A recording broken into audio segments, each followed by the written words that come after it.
President. Democratic leader is Are we in a quorum recognized. call? I ask unanimous consent the quorum be dispensed with. Without objection. Thank you, Madam President. Now, this week, the Senate will continue confirming President Biden's highly qualified and history-making cabinet nominees.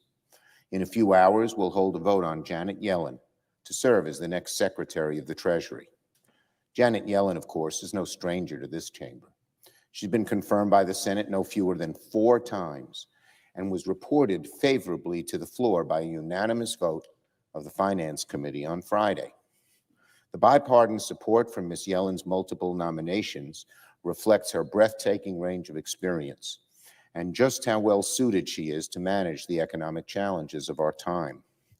Ms. Yellen, I'm proud to report, is a native of working-class Brooklyn, the daughter of a school teacher and a physician, raised during the Great Depression. She went to Fort Hamilton High School, one of James Madison High School's rivals. A graduate of Brown and Yale, Ms. Yellen has taught economics at some of the world's most prestigious universities.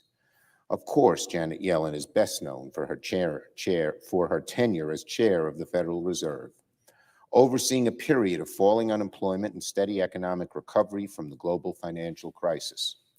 Few people possess the experience and expertise that Ms. Yellen would bring to the Treasury, particularly during this moment of economic crisis.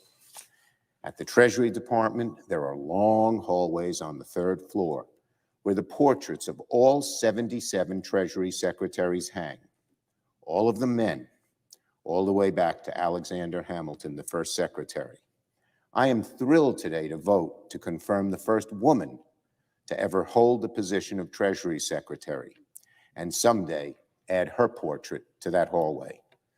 On that note, I would add it was a great pleasure to read the Biden administration's announcement today that the Treasury Department intends to speed up the plans to add the portrait of Harriet Tubman to the $20 bill. This is an issue I have long championed and something that should have been done a long time ago. I feel particularly strong about it since Harriet Tubman was an Auburn, New York resident, and our office worked for years to successfully make her home in upstate New York a national historic monument. And I'm glad the Biden administration is reversing the Trump administration's foot dragging. This is the kind of things they did. No excuse, no reason, just didn't do it. But now the Biden administration is reversing the Trump administration's foot dragging and will press forward with plans to circulate new currency celebrating Harriet Tubman's life and legacy. Now, after Ms. Yellen's confirmation tonight, the Senate will continue to process nominations to President Biden's cabinet, the Secretaries of State, Homeland Security, and Transportation. With cooperation, the Senate could complete both confirmations this week. Again, those are the Secretaries of State, Homeland Security, and Transportation, in addition to Treasury this evening. I'd remind my colleagues that President Trump had his Secretary of Homeland Security installed on Inauguration Day. We cannot allow our national security, our domestic security, to be compromised in any way by the prolonged delay of Mr. Mayorkas's nomination. On impeachment, as I announced on Friday, the Republican leader and I have come to an initial agreement about the timing of the impeachment trial of Donald Trump. This evening, managers appointed by the House of Representatives will deliver to the Senate the article of impeachment, and will read the article here in the well of this chamber. Tomorrow, senators will be sworn in as judges and jurors in the impending trial, and the Senate will issue its summons to former President Trump. After that, both the House managers and the former president's counsel will have a period of time to draft their legal briefs, just as they did in previous trials. Once the briefs are drafted, presentations by the parties will commence the week of February 8th. I want to thank the Republican leader for working with us to reach this agreement, which we believe is fair to both sides and will enable the Senate to conduct a timely and fair trial on the article of impeachment. The schedule will also allow us to continue the important work of the people, including confirming more members of President Biden's cabinet. But I want to be very clear about that last point. The Senate will conduct a timely and fair trial. I want to be very clear about that because some of my Republican colleagues have latched on to a fringe legal theory that the Senate does not have the constitutional power to hold a trial because Donald Trump is no longer in office. This argument has been roundly debunked by constitutional scholars from the left, right, and center. It defies precedent, historic practice, and basic common sense. It makes no sense whatsoever that a president or any official could commit a heinous crime against our country and then defeat Congress's impeachment powers by simply resigning, so as to avoid accountability and a vote to disqualify them from future office. This isn't merely a hypothetical situation, Madam President. In 1876, President Grant's Secretary of War, William Belknap, implicated in a corruption scheme, literally raced through the White House to tender his resignation mere minutes before the House was set to vote on his impeachment. Then, as a matter of historical record, he burst into tears. Not only did the House move forward with 5 impeachment articles against him, but a trial was then convened in the Senate. Of course, the question came up as to whether the Senate could try former officials. And guess what? The Senate voted as a chamber that Mr. Belknap could be tried, quote, for acts done as Secretary of War, notwithstanding his resignation of said office. Those are words the Senate voted in 1876. Now, Mr. Belknap was ultimately acquitted, but the record's clear. The Senate decided it had the power to try former officials, and the reasons are obvious. A president or any official could, for example, wait until their final 2 weeks in office to betray their country, knowing they could escape accountability, or merely resign moments before the Senate decides to convict and disqualify them from future office. The theory that the Senate can't try former officials would amount to a constitutional get-out-of-jail-free card for any president who commits an impeachable offense. Now, it's certainly appropriate for the Senate to take the resignation of an official into account. After all, the House decided not to impeach Richard Nixon because, in that sense, Nixon took some responsibilities for his actions. But to state the obvious, President Trump did not resign. He has not demonstrated remorse. He has not even acknowledged his role in the events of January 6th. And he has never disavowed the lies that were fed to the American people by him about who actually won the election. Just to put a final nail into the coffin of this ridiculous theory, I'd remind my colleagues, if a president is convicted on an article of impeachment, the Senate holds a separate vote on whether to bar them from future office. Once a president is convicted of an impeachment charge, they're removed from office. In other words, they become a former official. If we are to believe that the Senate can't hold former officials to account, then the Senate could never proceed to that second vote of disqualification, which is provided for in the Constitution, even for a sitting president. In saying this, I'm expressing the view of legal scholars across the political spectrum. Stephen Vladeck, a prominent constitutional expert at the University of Texas, wrote in the New York Times that Donald Trump is, quote, the poster child for why the conviction of an ex-president is not just constitutionally permissible, but necessary. More than 150 legal scholars signed a letter last week forcefully stating that an impeachment trial of a former president is constitutional. Among the signatories, one of the co-founders of the Federalist Society, as well as one of President Reagan's Solicitor Generals, among other prominent conservatives. It is so obviously wrong to suggest that impeaching a president is unconstitutional, that impeaching a former president is unconstitutional. So why are some suggesting it? Well, there seems to be a desire on the political right to avoid passing judgment one way or the other on former President Trump and his role in fomenting the despicable attack on the Capitol January 6. There seems to be some hope that Republicans could oppose the former president's impeachment on process grounds rather than grappling with his actual awful conduct. Let me be very clear. This is not going to fly. The trial is going to happen. It is certainly and clearly constitutional. And if the former president is convicted, there will be a vote to disqualify him from future office. There is only one question at stake, only one question that senators of both parties will have to answer before God and their own conscience. Is former President Trump guilty of inciting an insurrection against the United States? I yield the floor.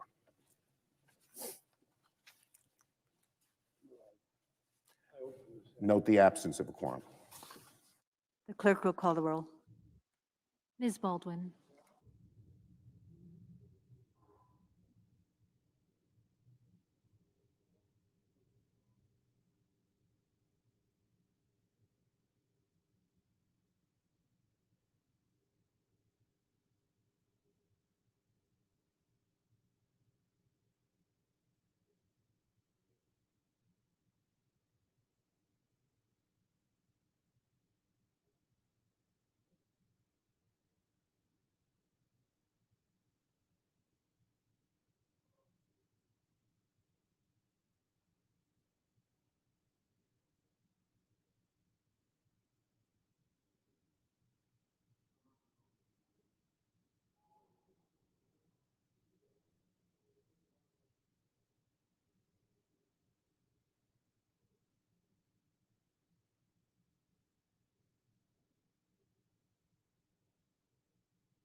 Madam President, The Republican leader is recognized.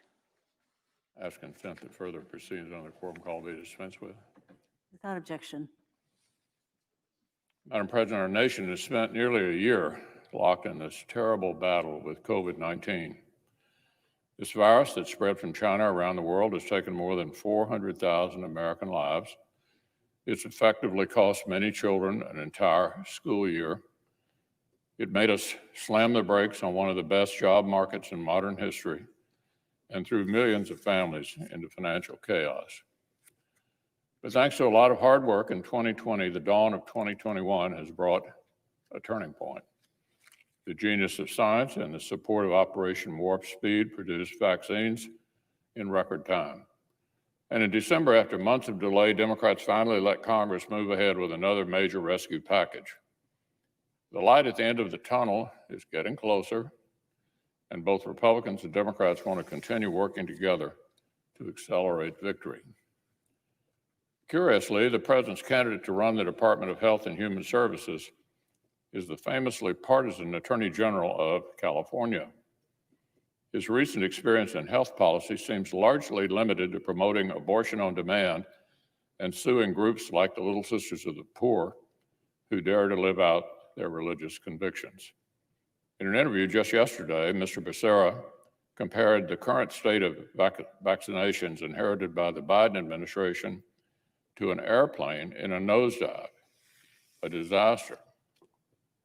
He contrasted the status quo with the new administration's stated goal of 1 million vaccinations per day, which he called, quote, ambitious. There's a problem here. Even the press has repeatedly pointed it out, is that our nation is already meeting that very pace. Already meeting the very pace. That's not a big new goal. It's exactly what they inherited from the Trump administration and Operation Warp Speed. Inauguration Day, Thursday, and Friday, each topped 1 million vaccinations. As of today, we're averaging 1.16 million shots per day over the last week. They're claiming the exact same number can either be a total catastrophe or a smashing success. I guess depends on whether Democrats are in power. So much for science without politics. Here's how the Washington Post put it. The accelerating speed of the vaccine program undercuts assertions by some Biden advisors that they were left no plan by the Trump administration and suggests that they need only to keep their feet on the pedal to clear the bar they set for themselves, end quote. Yesterday, Mr. Becerra was asked about increasing vaccinations in the month ahead. Here's what he said. I first have to be sworn in to give you a timeline. Perhaps that's like the time the Speaker of the House famously said she has to pass a bill before the public could learn what was in it. The new administration campaigned heavily on having a new master plan to fight the pandemic. Well, now they're in office. President Biden has said, quote, there's nothing we can do to change the trajectory of the pandemic in the next several months. And his administration is apparently content to maintain the same vaccine pace they actually inherited. Let's talk about Congress' role in pandemic relief. Our Democratic colleagues spent last summer and fall using the legislative filibuster to delay the next rescue package until after the election. Now, that would be the same tool that some Senate Democrats now suddenly say they oppose, as if they hadn't leaned on it liberally over the last 6 years.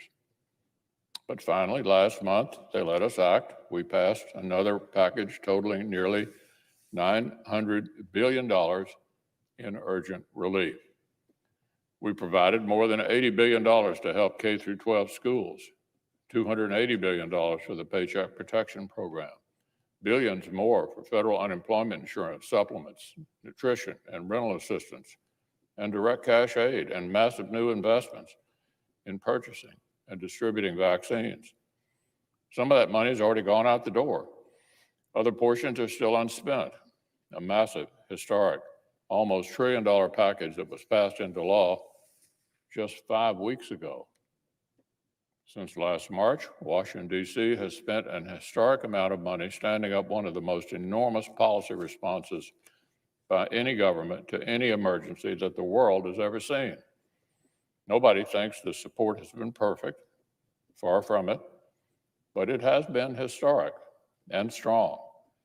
For example, a nonpartisan study in November showed that because of the historic emergency legislation passed through Congress, American personal income was actually, listen to this, higher in September than it had been before the pandemic.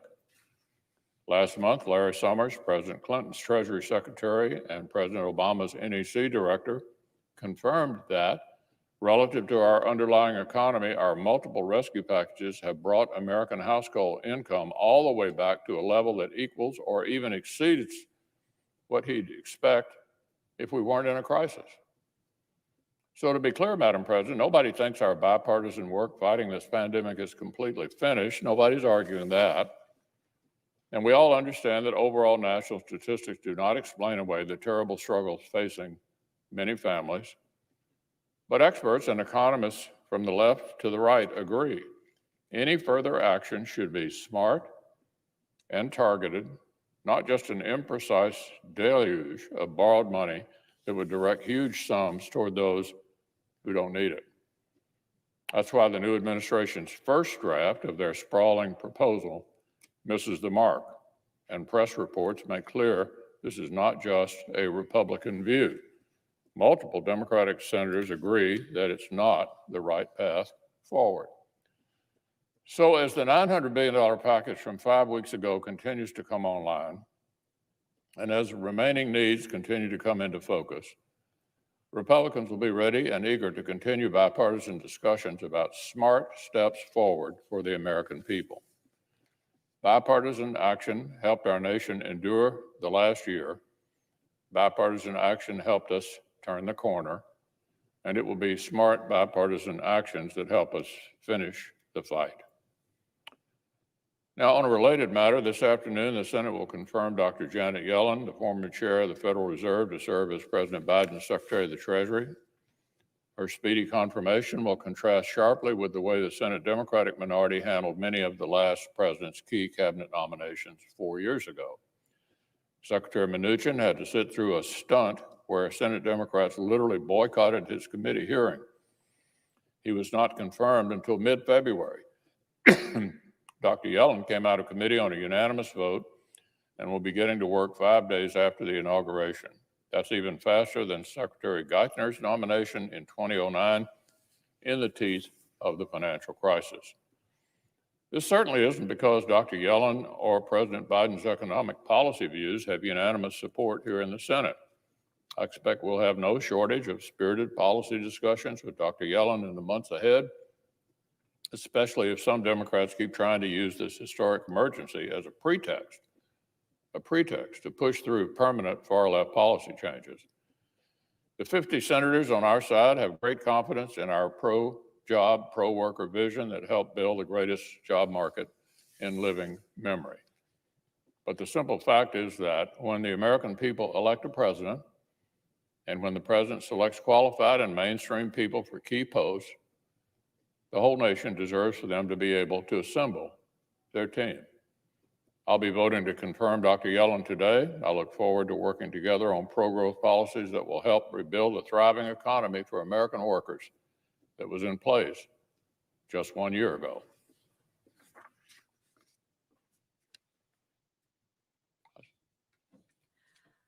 Under the previous order, the leadership time is reserved. Morning business is closed. Under the previous order, the Senate will proceed to executive session to consider the following nomination, which the clerk will report. Nomination, Department of the Treasury, Janet Louise Yellen of California to be Secretary. Under the previous order, the time until 5:30 will be equally divided between the two leaders or their designees. Republican leader? The clerk will call the roll. Ms. Baldwin.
Madam President. Senator from Ohio. Thank you, Madam President. I ask unanimous consent to dispense with quorum. Without objection. Thank you, Madam President.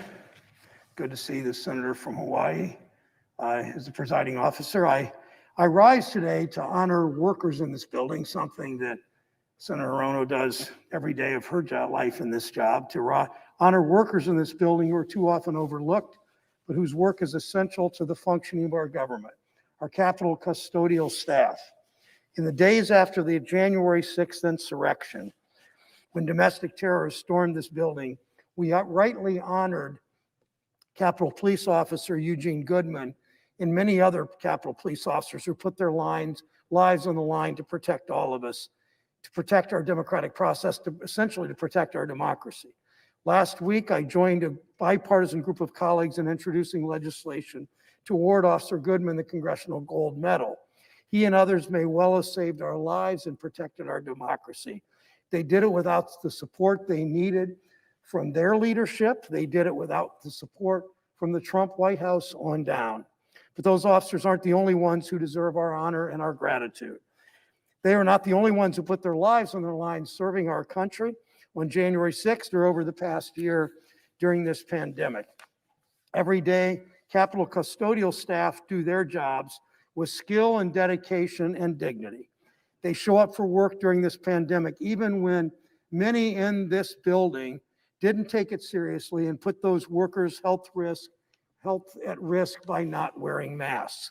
Capitol custodial workers were here January 6th doing their jobs when white supremacists stormed this building, barging into this chamber, acting as though no one could ever possibly hold them accountable because the president was on their side. They thought they were invulnerable.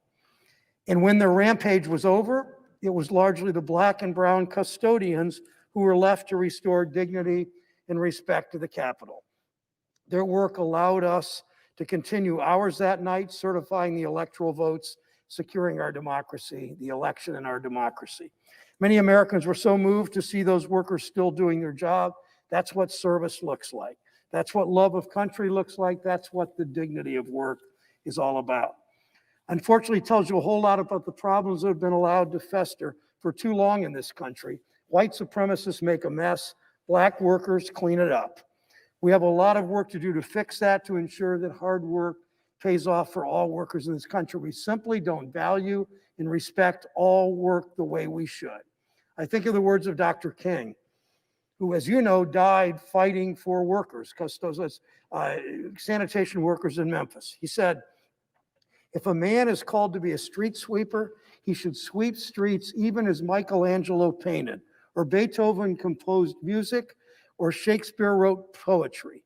He should sweep streets so well that all the hosts of heaven and earth will pause to say, here lived a great sweet street sweeper who did his job well." Dr. King said, "No work is insignificant. All labor that uplifts humanity has dignity and importance. No work is insignificant. All labor has dignity." We ought to treat it that way, starting with honoring these workers. In the days after January 6th, pictures of Capitol workers cleaning up after these terrorists were reported on the news, captured by dedicated journalists who also risked their lives to do their jobs that day. These photos struck a chord with so many people. Americans began writing thank you letters, sending them to the architect of the Capitol to pass on to custodial staff, to police officers, and to others. Many of these workers are represented by AFSCME Local 626, which gives workers a voice on the job, is also working on ways to honor its members. Members of Congress should do the same. In the coming weeks, I'll be introducing a Senate resolution to recognize the Capitol custodial staff for their bravery and their service to our country on January 6th. I hope my colleagues will join me, all of them, not as Republicans or Democrats, but as members of this body, as Americans all. This Capitol is the people's house. The insurrectionists ransacked it. The Capitol custodians picked up the pieces. They deserve our eternal gratitude. To all the Capitol custodians who come to work in this building each day to ensure our democracy functions, thank you, thank you, thank you. Madam President, I ask that the following be put a different place in the record. Without objection. Thank you, Madam President. A few days After our first woman vice president was sworn in, we're about to confirm the first woman to step into one of the leading roles in our economy. Janet Yellen made history when she served as chair of the Federal Reserve. She's about to make history again as Secretary of the Treasury. She'll be the first person to ever have held all three of the top positions in our economy: chair of the Council of Economic Advisors, chair of the Federal Reserve, Secretary of the Treasury. And now more than ever, we need her leadership, her vision, her appreciation for what makes this country work. As Fed chair and as a labor economist, Janet Yellen made it clear she understands what drives our economy. It's not the stock market, it's not Wall Street, it's people, it's workers. Janet Yellen knows our economy is built by Americans who know the dignity of a hard day's work. Whether you punch a clock or swipe a badge or work for tips or care for children or take care for your parents. I remember in 2015, Chair Yellen came to Cleveland and toured the Alcoa plant, not far from my house. She showed the kind of leadership we need, the kind of leaders President Biden is putting into the top jobs, managing our economy, people who will get out of Washington, who will visit every sort of community in the heart of the country, people who act on what they learn from workers in Chillicothe and Springfield, in Youngstown, and Moline, Illinois, where the next presiding officer is coming from. There's a lot more to our economy than a quarterly earnings report. Janet Yellen understands that. She will step into this job at a time when the contrast between the financial health of corporations and workers couldn't be starker. We're in the midst of a public health crisis and an economic crisis. You wouldn't know it if you only looked at the stock market or corporate profits. But under President Biden, under Janet Yellen, and under new leadership in the Senate, we're just done measuring the economy that way. We're going to think about the economy the way workers and their families do, in terms of paychecks, whether they can make rent or pay the mortgage this month, or afford childcare or pay for their prescription drugs. By those measures, Madam President, people are hurting. We hear a lot about what some people called the K-shaped recovery. That's one way of saying that the rich are getting richer while the middle class and low-income families continue to struggle. It was a problem before this virus, Madam President. As you know, the pandemic's only made it worse. It's layered on top of systemic racism and inequality that have been allowed to fester for too long. We have a tax code that favors the wealthy, that gives corporations a tax break when they move manufacturing out of East St. Louis or out of East Cleveland overseas. Americans' hard-earned savings are at risk from the financial instability of climate change. China's aggressive, confident, and continues to threaten American jobs. The Internal Revenue Service wastes time and taxpayer money auditing working families, often Black and brown families, instead of going after wealthy tax cheats. Wall Street rewards corporations that lay off employees and cut their pay and treat their workers as expendable. Risky behavior in Wall Street, like it did in the last crisis, can devastate communities in Ohio and around the country.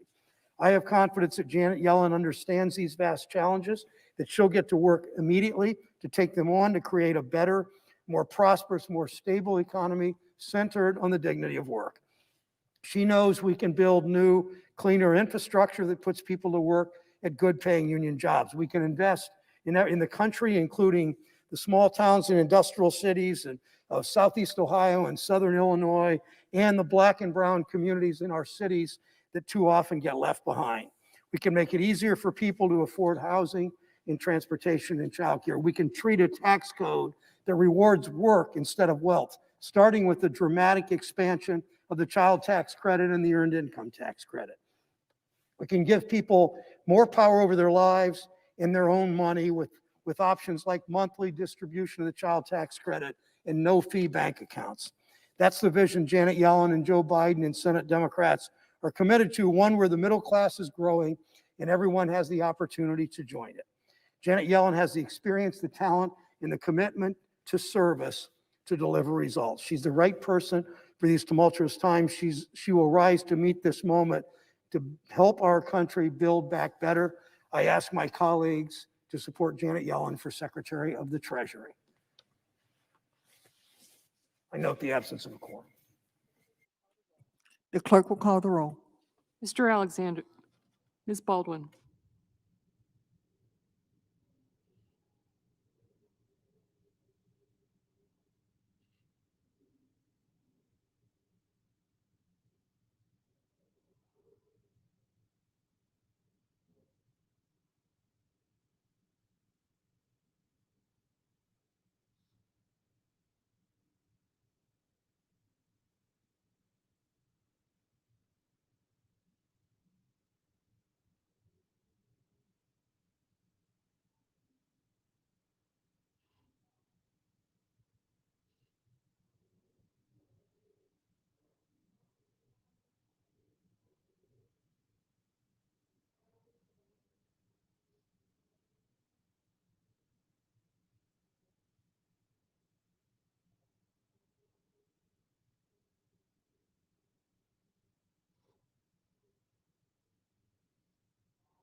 The senator from Texas.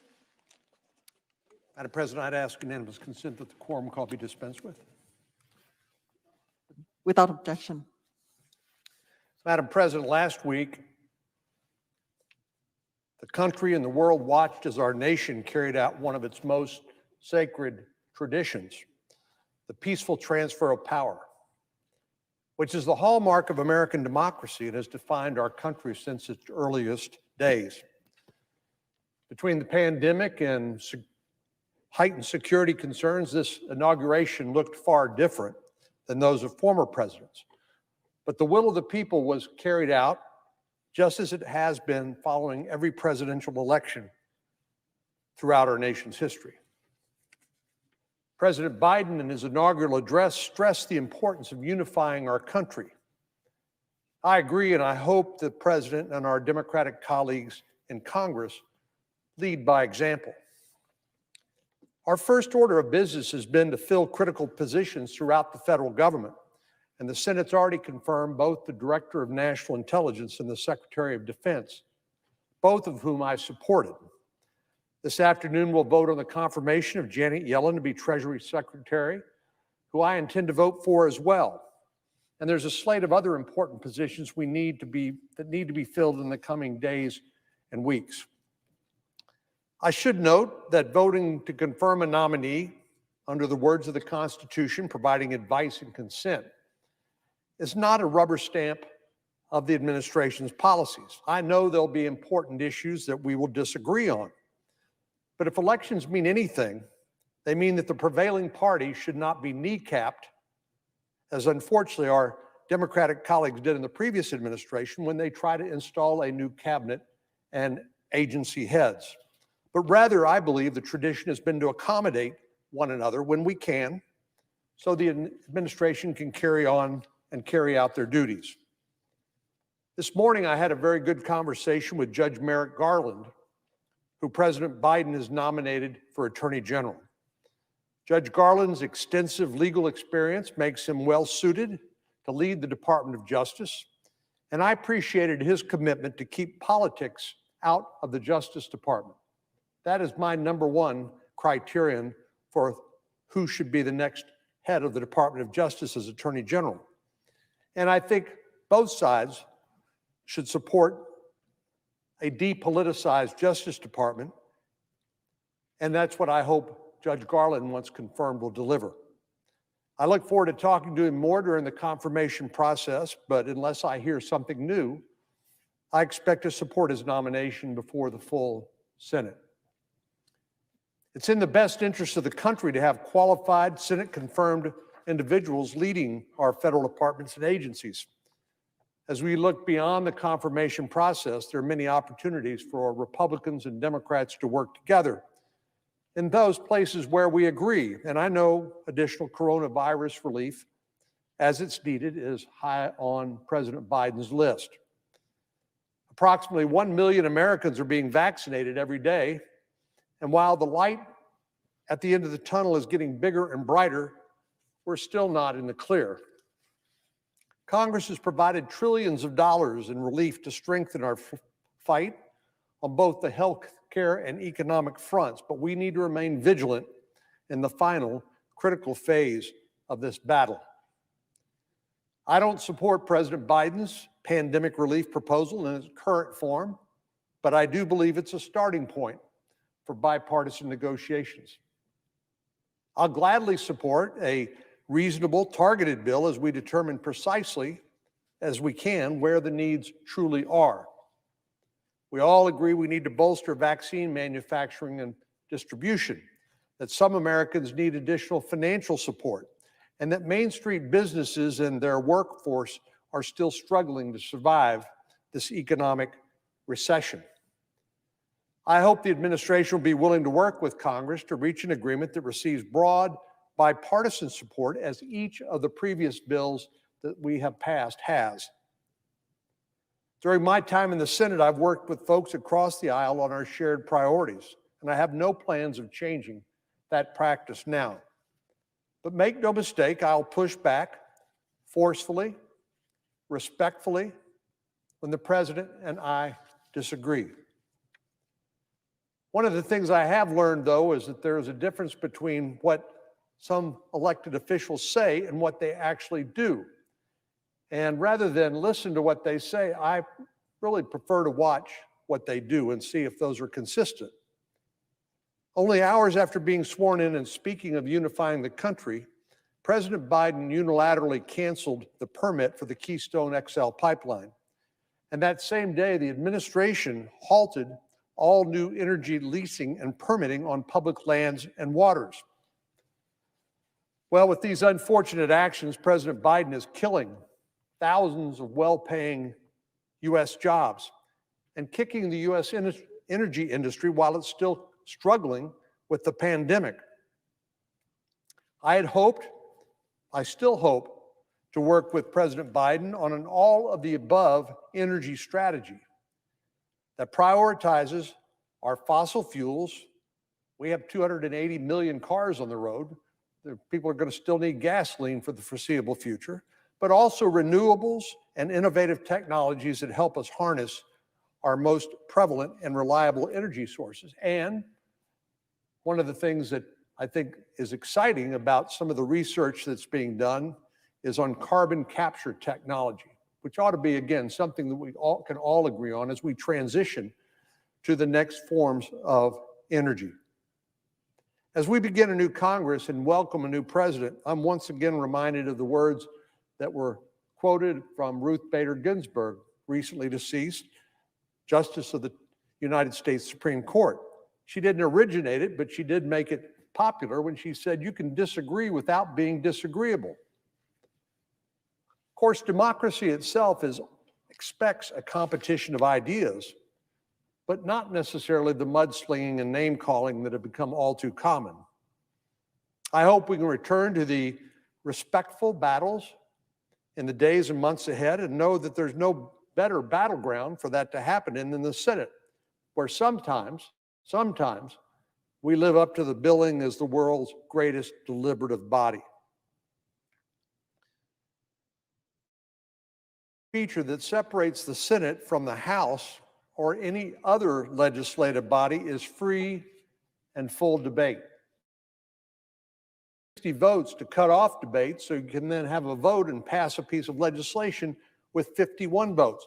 It forces us to do what we ought to do anyway, which is to have fulsome debate, allow minority views to be presented, and then once the debate is concluded, then to have a vote on the underlying bill.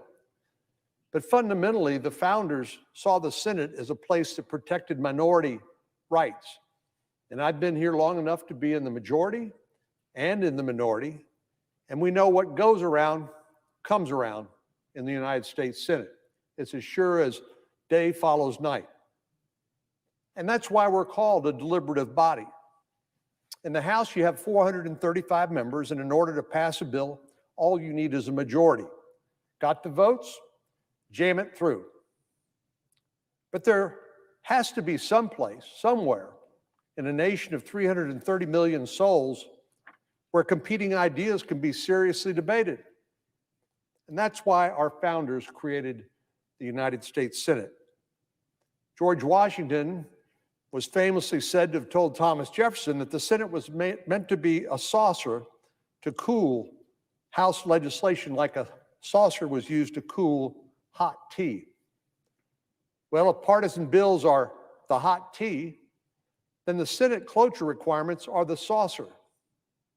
Rather than a simple majority, here in the Senate, you have to get 60 out of 100 senators to support a bill in order for it to advance. I know we all would love to see each of our ideas passed into law without any delay or extended debate, but that's not the way the Senate is supposed to work. It forces us to do what we ought to want to do anyway, which is to do the hard work of bipartisan negotiation and compromise. Come up with an 80-20 solution that can leave the 20% you don't agree on for another day and another battle, but to pass into law and make progress on behalf of the American people with the 80% we can't agree on. Well, neither party has had a filibuster-proof majority since the late 70s. And as a result, senators from red states and blue states have had to work together, as they should, to reach agreements on nearly every piece of legislation that has moved through this chamber in the last 4 decades. The only real exception is the budget reconciliation process, which by the rules can be done with 51 votes. But otherwise, in the main, 60 votes, a bipartisan majority is required in order to move legislation. When bills require bipartisan support in order to pass, they're more durable. The fact is, if you pass a partisan piece of legislation, the next time the majority flips, they can undo it. Well, I think it's useful in terms of our comedy, in terms of our relationships, in terms of our ability to get things done for the American people to try to figure out how to do things on a bipartisan basis. And while I know bipartisanship isn't necessarily popular with the political bases of either party, it's critical to our democracy. Unfortunately, some of our colleagues on the other side have expressed an interest in using their newly gained powers in the majority to blow up the filibuster and to shatter that important cooling saucer. Make no mistake, that would do irreparable harm to this institution and inflict serious damage on our democracy. Without the 60-vote cloture requirement, both chambers would be majority rule institutions with a steady flow of partisan legislation moving through Congress. If the same party controls both chambers and the White House, that party could pass strictly partisan legislation that would quickly be signed into law without a single vote from the opposing party. Does that feel good? Well, if you're on the winning side, yeah. Is it good for the country? No, it is not. It's efficient, but it's not effective. It's not lasting. It's not durable. It doesn't provide the sort of stability and ability to plan that the current structure provides. Well, all the reasons I've given for not doing away with the Senate cloture requirement is the reason no majority has ever tried to blow it up before.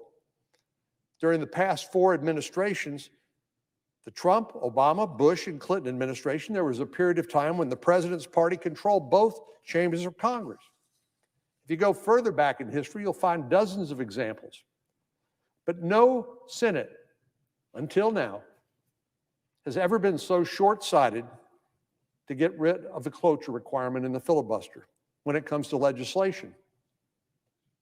If Democrats carried out their threat to do that today, they'd clear the path to pass a radical agenda that would fundamentally reshape our country without a single Republican vote. As a reminder, we have a 50-50 Senate, and in the House, there are 221 Democrats and 211 Republicans. In all of Congress, there are 10 more Democrats than Republicans out of 535 members of Congress. That's far from a progressive or a radical mandate. As I said, elections happen, majorities change, presidents come and go, as do United States senators. In 2 years, Republicans could win the majority in either or both chambers. In 4, a Republican could win the White House as well. If we were to do away with this restraint on snap decisions and partisan legislation, what would the succeeding Republican administration likely do? It would simply undo everything that had been done on a partisan basis. Well, would our Democratic colleagues support a rule change to blow up the filibuster when Republicans control both houses and the White House? Would they believe the Senate minority should be silenced, as they believe now? As I say, what goes around comes around, and the shoe is always on the other foot eventually. The good news is we don't have to wonder what the answer would be because we already know it. In 2017, the Republican-led Senate, House, and White House, when we held both houses and the White House, there was fear by some folks across the aisle, actually both sides of the aisle, that the filibuster would be eliminated in order to clear a path for a Republican agenda. That was when 61 senators, a filibuster-proof majority, wrote a bipartisan letter to then Majority Leader McConnell and Democratic Leader Schumer, urging them to protect the filibuster. That's 61 senators. Among the co-signers were 27 current Democratic senators. One of the signatures on this bipartisan letter is that of our newly sworn-in Vice President Kamala Harris. I can promise you that Leader McConnell has no interest in eliminating the filibuster when he was Majority Leader or now as Minority Leader, because he knew the institutional damage that this would cause and the damage to our democracy. Unfortunately, Leader Schumer refuses to acknowledge that most basic fact. The two-party leaders are now in the process of negotiating an organizing resolution on how this new reality of a 50-50 Senate will operate. Fortunately, there's a modern precedent for how this has been done, and the two leaders have shared an interest in emulating the 2001 agreement negotiated by Tom Daschle and Trent Lott. But because of the newfound obsession of some on the left with uprooting the cornerstone of the Senate, Leader McConnell has asked for assurances from Leader Schumer that the filibuster and the cloture requirement will remain intact. After all, it's not unreasonable to ask your negotiating partner to commit to not breaking the rules, which is all Senator McConnell is asking for. Senator Schumer has derided that request, calling it extraneous and saying it falls outside the bounds of the 2001 organizing resolution. But I'd like to remind our colleagues that in 2001, the majority party was not threatening to blow up the Senate rules to advance a partisan agenda. That's why it wasn't the subject explicitly of that negotiating organizing resolution. There's no need to ask for assurances on the protection of the filibuster because it wasn't even a question to be answered. Our Democratic colleagues have relied on the filibuster while Republicans have held the majority. I can think of time after time after time we've tried to pass more COVID-19 relief bills that our Democratic colleagues felt was inadequate. And time after time after time, they used the filibuster to prevent passage of that bill, which was their right. I think a mistake, a decision I disagree with, but within their rights under the Senate rules. Republicans have also relied on the filibuster while Democrats have held the majority. We all recognize that at some point the shoe is always on the other foot, which is why no one has been so foolish as to eliminate the legislative filibuster or even seriously to consider it before. I hope our colleagues on the other side will avoid making this tragic mistake in order to pursue short-sighted political goals. And in an encouraging sign on Friday, the White House indicated that President Biden does not support getting rid of the legislative filibuster either. President Biden has served in the Senate for, I believe, 36 years. He understands how this institution works, how it's supposed to work. And his advice, and it's only advice since he's the president and not a member of the Senate anymore, is don't go there. I encourage our more than 24 Democratic colleagues who've repeatedly voiced their support for maintaining the legislative filibuster to insist that this critical stabilizing force in our democracy be preserved in the organizing resolution currently being discussed by Senator Schumer and Senator McConnell. I truly believe that if we don't do that, if the legislative filibuster is eliminated, that we will all rue the day. Madam President, I yield the floor, and I yield to my colleague.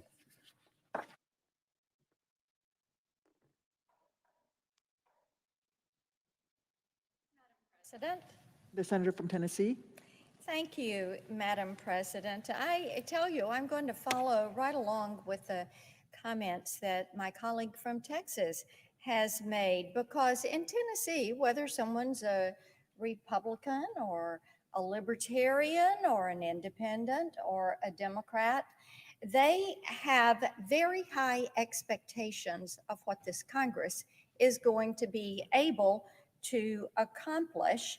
And they also have high expectations for this administration. What they are doing is looking there and they're saying politics and politicians are not what this is all about. They don't necessarily matter. Policies matter. And as my colleague is saying, maintaining the filibuster rule in the Senate, allowing robust, respectful debate so that we arrive at a sense of compromise and we do what is best for the American people. And today I was talking with one of our Tennesseans, and they were talking about it doesn't matter what's being said on social media, on Twitter or Facebook or Parler or any of the social media platforms, that when you strip it all away, good policy is good people. And that is what matters. Good policy is good policy. It is good for the people. And that is where the emphasis should be. So when I say they have expectations, I don't only mean that they want good policies. They want this to focus on them. They want it to focus on their concerns, their communities, their schools, their right to feel secure, their right to enjoy free speech, their right to pursue their happiness, their American dream, their right to celebrate and protect life. It's about them, not politicians, not politics. It's about the American people. From their perspective, we can spend hours debating the budget or immigration reform or data privacy, which I'll talk more about later this week, as long as at the end of the day, whatever compromise we reach not only meets their needs, but recognizes that the people are the most important part of this entire equation. The people. Every member of this body understands that when the balance of power shifts, sometimes that means that the guy across the aisle is going to get the upper hand. Things change. But it would be a mistake for my colleagues on the other side of the aisle to assume that that means we're willing to set our priorities and our principles aside. It doesn't mean that we're going to submit to their agenda. It doesn't mean we are going to conform to their agenda. It means we're going to stay true to our principles, represent our states, and work diligently for what is going to be best for the people. We may have had a changing of the guard here in Washington, but it doesn't mean that any of us have set aside the promises that we have made to the people we represent. And that's why I came out so strongly against the Biden administration and the president's executive order that really crushed the jobs and the potential for energy security that came with the building of the Keystone XL pipeline. This was a project that had achieved bipartisan support. And what are we seeing now? Lost jobs, lost livelihoods, more money being taken out of the taxpayer's pocket. For similar reasons, I came out in opposition to rejoining the Paris Climate Accords and reversing our course on the departure from the World Health Organization. For me, this isn't about politics, it's about the policies this new administration has decided to unilaterally say yes to without consulting Congress, without including the people in the discussion. And just so we're all aware, President Biden said yes to more unilateral policy changes on day one than any president in our nation's history. More than any president in our nation's history. The Biden administration looked at those new policies and decided that the result, achieving that outcome, was worth whatever it would cost the American people to get it. So over the next few weeks, we'll also be examining the president's cabinet picks to get a sense of the trade-off they'll be willing to make. Safety is at the forefront of everyone's mind back home in Tennessee. Not just safety from COVID, but from the bad actors and the foreign adversaries who continue to show us just how far they're willing to go to undermine us on the world stage. Back in Tennessee, we have a saying, when somebody shows you who they really are, you better believe them. And I will tell you that they are paying attention. And I will tell you that they're not very impressed right now with some of this so-called soft talk that they're hearing on proposed policies toward Iran and the communist regime in China. This is why I chose not to support the confirmation of our new Director of National Intelligence, Avril Haines. I also had some pretty tough questions to ask Secretary of State nominee Blinken about some of these same issues, dealing with Iran, dealing with China. And many of the proposals that I'm hearing from them have sounded strangely familiar from years gone by. We don't have to look overseas to find some very real policy differences between what Tennesseans have said they expect and what the Biden administration is signaling that they want to deliver. In his hearing before the Commerce Committee, Transportation Secretary nominee Pete Buttigieg signaled to the panel that he would put the administration's environmental goals ahead of some very basic changes to federal policy that would lighten the regulatory load on county and city mayors trying to get their transportation projects off the ground. As I told him, many times the regulations at issue don't just slow the projects down, they kill the project and that town's prospects for growth, for a better life, for people in the community.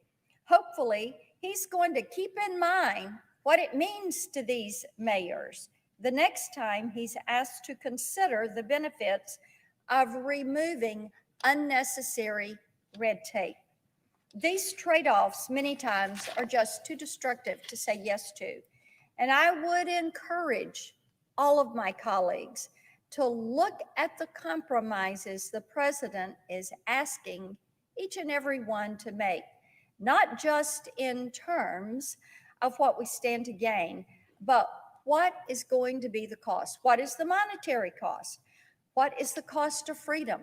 What is the opportunity cost that will be delivered to the American people in order for the administration to have their way, to get their income? That is the question we should each ask. What is the cost to the American people in order to protect them, in order to meet the expectations that they have? And we should be listening to the people. This, policies are about them. I yield the floor.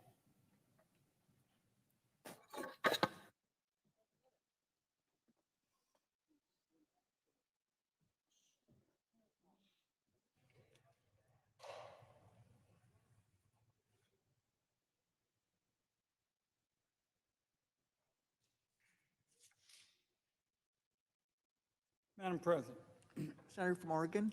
Madam President, I have one request for committees to meet during today's session of the Senate. They have the approval of the majority and minority leaders. Duly noted. Madam President, it is a pleasure tonight to be making the case for Janet Yellen, former chair of the Federal Reserve, to be the next Secretary of Treasury. It is an awfully easy case to make. Chair Janet Yellen deserves to be in the Senate Confirmation Hall of Fame. She has already been confirmed 4 times for key economic positions. Tonight, the Senate can deliver an especially important economic judgment. Confirm Janet Yellen a 5th time and know that she will work with every single one of us to get our workers, our small businesses, and all Americans from sea to shining sea back on solid economic footing. Tonight, I'm going to spend just a few minutes discussing several important matters we learned from Chair Yellen's confirmation hearing. First, Chair Yellen is an exceptional economist who has a rare gift. She can take complicated economic theories and put them into understandable language, all while showing a real heart for the millions of Americans who are hurting through no fault of their own. I asked Chair Yellen at her confirmation hearing, what will give Americans the most bang for the economic recovery buck? And Chair Yellen simply walked through the priorities, particularly going to bat for our small businesses. I come from a state where we have only a handful of big businesses. We're overwhelmingly a small business state. And in her confirmation hearing, she spoke clearly about those small business needs. And she talked about the concern she has for innovative and important approaches to expanding unemployment benefits, to make sure that we're meeting the needs of our people. And she also focused on reducing hunger and approaches that will help stretch anti-hunger dollars.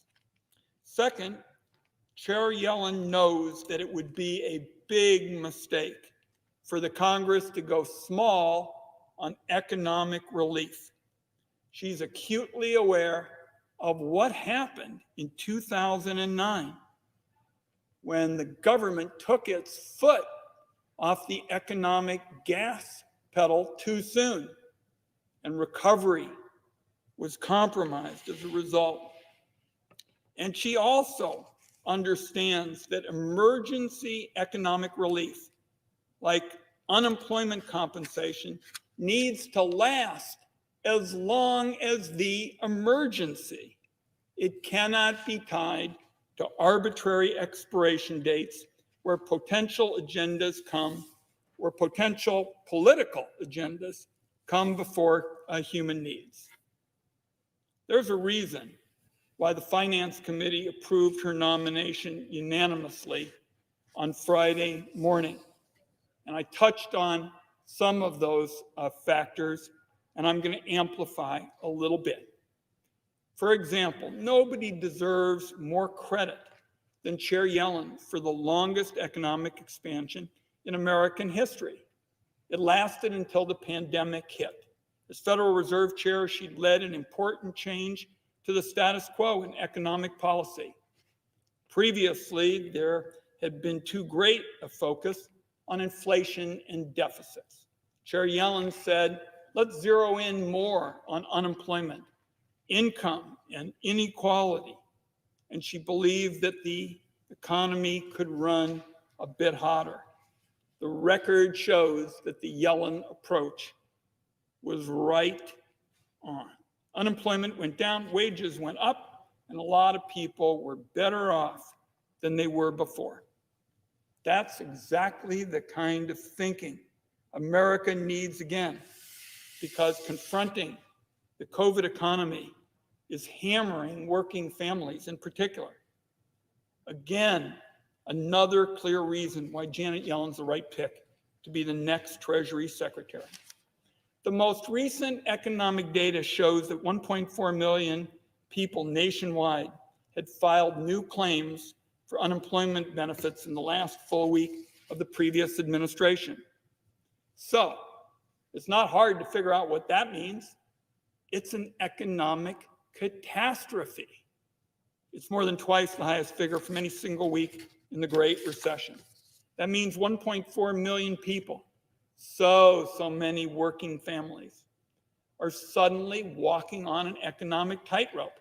Every single day, balancing the food costs against the fuel costs against the rent bill, worried about finding a new job, getting a badly needed shift at work, falling behind on rent or the mortgage, feeding their kids, paying the electric bills, paying medical bills, worried that the recovery is headed in reverse, and worried about whether the Congress will be gridlocked. The country lost 140,000 jobs last month. My home state lost more than 25,000, in part because the Senate, in something that just defied common sense, waited around for the recovery to peter out before passing any more relief. Thousands and thousands of neighborhood restaurants and bars and mom and pop businesses have been shuttered. Nearly 11 million workers are out of a job. Another 4 million Americans have fallen out of the labor force entirely since this time last year. Unless the Congress acts boldly and quickly with more relief, the damage from the COVID economic crash will long outlast the pandemic itself. That must not be allowed to happen. The key, of course, is for the Senate to get down to work, and one of the best ways you can do it is to confirm someone who is eminently qualified, Chair Janet Yellen, to be Treasury Secretary. As I touched on, we're looking at working with her on a host of key economic issues. As I've said, as the new chair of the Finance Committee, my first priority will make sure that this Congress does not commit again the mistake of 2009. In 2009, the sense was, well, maybe we're getting there on economic recovery. We'll be able to come back later if maybe we didn't do enough. Well, we all know that a missed opportunity is a missed opportunity. And in 2009, the Congress said, all right, we can take our foot off the gas now. It was too early, and there wasn't any next effort to make up for the damage. I'm committed to making sure that doesn't happen again. And suffice it to say, in 2009, it took 7.5 years for the unemployment rate in Oregon to return to its pre-recession levels. This time around, the Congress has been warned. The warning I'm giving about making sure the Congress doesn't take its foot off the economic relief pedal too soon, it's not the first warning. Chair Powell, for example, made it clear that the biggest danger lies in not doing enough. Increasing relief checks to $2,000 is key. The Congress needs to increase and extend unemployment benefits for the entirety of the COVID crisis. And you do that by, in effect, tying the benefits to the real world, to economic conditions on the ground. And that's been my proposal for some time. Other colleagues have long advanced similar ideas. It is not a revolutionary proposition to say emergency relief should last as long as the emergency. Simply stated, and not be held up, not be held hostage by the arbitrary political agendas of members of Congress. If you don't do it, dysfunction and gridlock in Congress creates still more havoc for people who've done nothing wrong and just need help. A decade ago, that help went away too quickly because benefits expired arbitrarily and Congress did not keep up with extensions. The Congress needs to do better. And I believe that should include important upgrades as well to unemployment insurance, which was created in the last century. I don't think it's too much to say we at least bring a critical safety net program into the relevant century. Now, sometimes these programs look a little rusty in the modern economy. Sometimes it's because of outright sabotage. But workers suffer, particularly Black and Hispanic workers.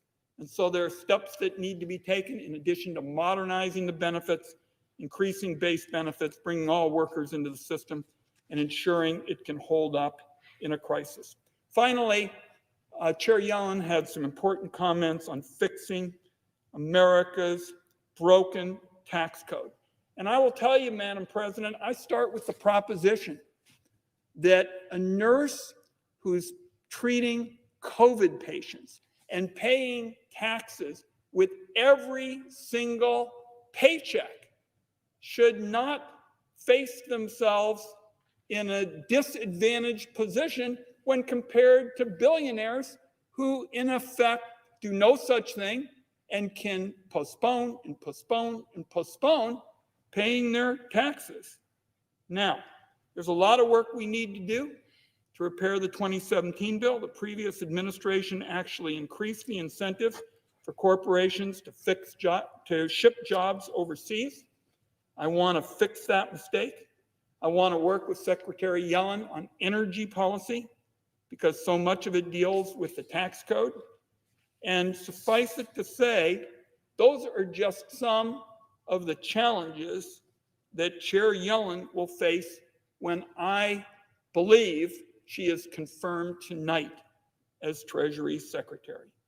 Supremely qualified, a member, in my view, of the Senate Confirmation Hall of Fame, a proven economic policymaker, and finally, I say to my colleagues on both sides of the aisle, it is long past time to have a woman lead the U.S. Treasury Department.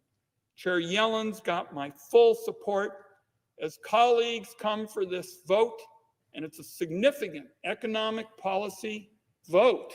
Make no mistake about that. I just ask colleagues to reflect on the fact that Chair Yellen was approved by the Finance Committee 26-0.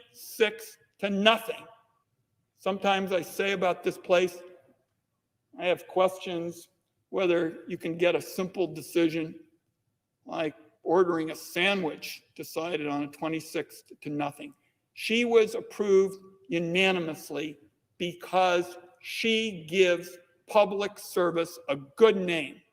I urge my colleagues to support Janet Yellen for Secretary of Treasury when we vote in just a few minutes. Madam Chair, I yield the floor.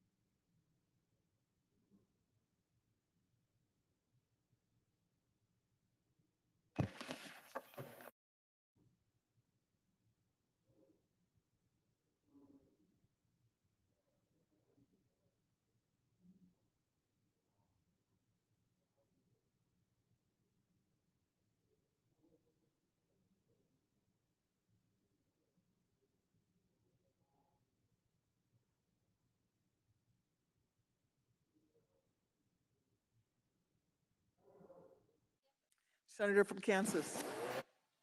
Madam President, thank you. I want to visit this evening on the Senate floor and take this opportunity to recognize a public servant, a leader, our former Secretary of the Army, the Honorable Ryan D. McCarthy.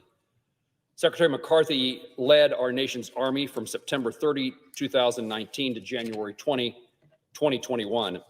And during that time, he made it a more modern, agile, and lethal fighting force.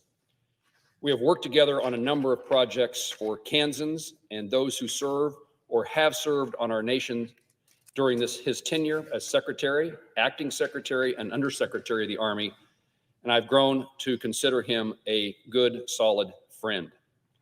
One of my most memorable experiences in the Senate is visiting the 1st Infantry Division, soldiers in Germany and Poland, soldiers that come from Fort Riley, Kansas, with the Secretary, followed by our trip to Afghanistan to meet with troops on the front lines in the global war on terror. Those visits marked the beginning of our friendship, and since then I've appreciated his guidance and his support during his visits to Kansas and our many discussions here in the nation's capital. In 2019, Secretary McCarthy joined me in Kansas to visit Sites Elementary School, which serves families of the Big Red 1 soldiers and on Fort Riley. Secretary McCarthy was instrumental in helping to find funding for this school in 2011 when he was the Special Assistant to Defense Secretary Robert Gates, a Kansan.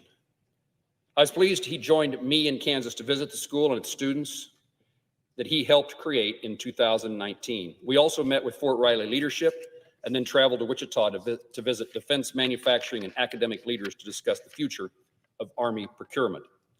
These personal touch points with soldiers and with the Army community were some of the reasons why Secretary McCarthy was universally respected within the Army family. While I will always appreciate our personal engagements with soldiers, I will also remember our efforts to support soldiers and veterans when they step off the battlefield or separate from military service. This past Veterans Day, we co-authored an editorial that discussed our parallel efforts to support the mental health and well-being of soldiers and veterans. Reports show Americans across the country are feeling isolated and alone in today's socially distanced environment, including our nation's servicemen and women and veteran populations. Between my efforts as chairman of the Senate Veterans Affairs Committee to implement the Commander John Scott Hannon Veterans Mental Health Improvement Act and Secretary McCarthy's effort to build interpersonal connections between soldiers, we are working to give soldiers and veterans the tools they need to overcome mental health challenges they face.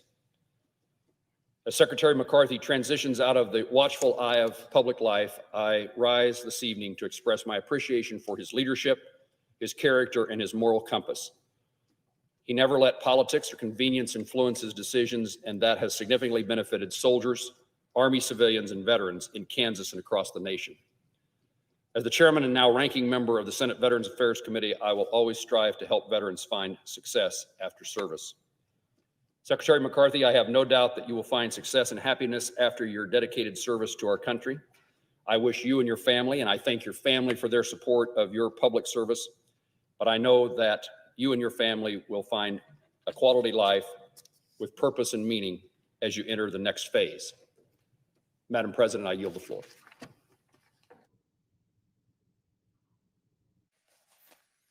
Madam President, Senator from Louisiana.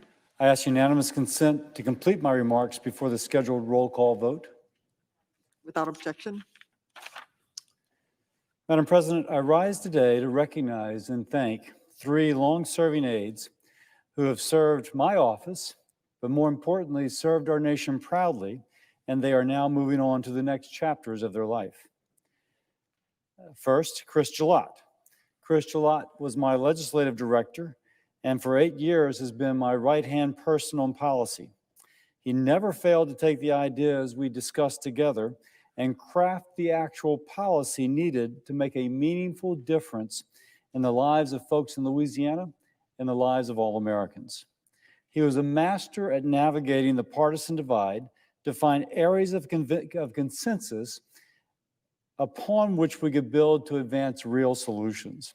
And as always struck, he's on the first name basis with the legislative director of and fill in the Democratic senator or the Republican senator's name. You had a sense that in the era before Zoom calls, they would go out and have a beer on a regular basis. And that helped us tremendously. We saw this fully on display recently, as Chris was a central figure in the so-called 908 coalition, which jump-started stalled COVID relief packages.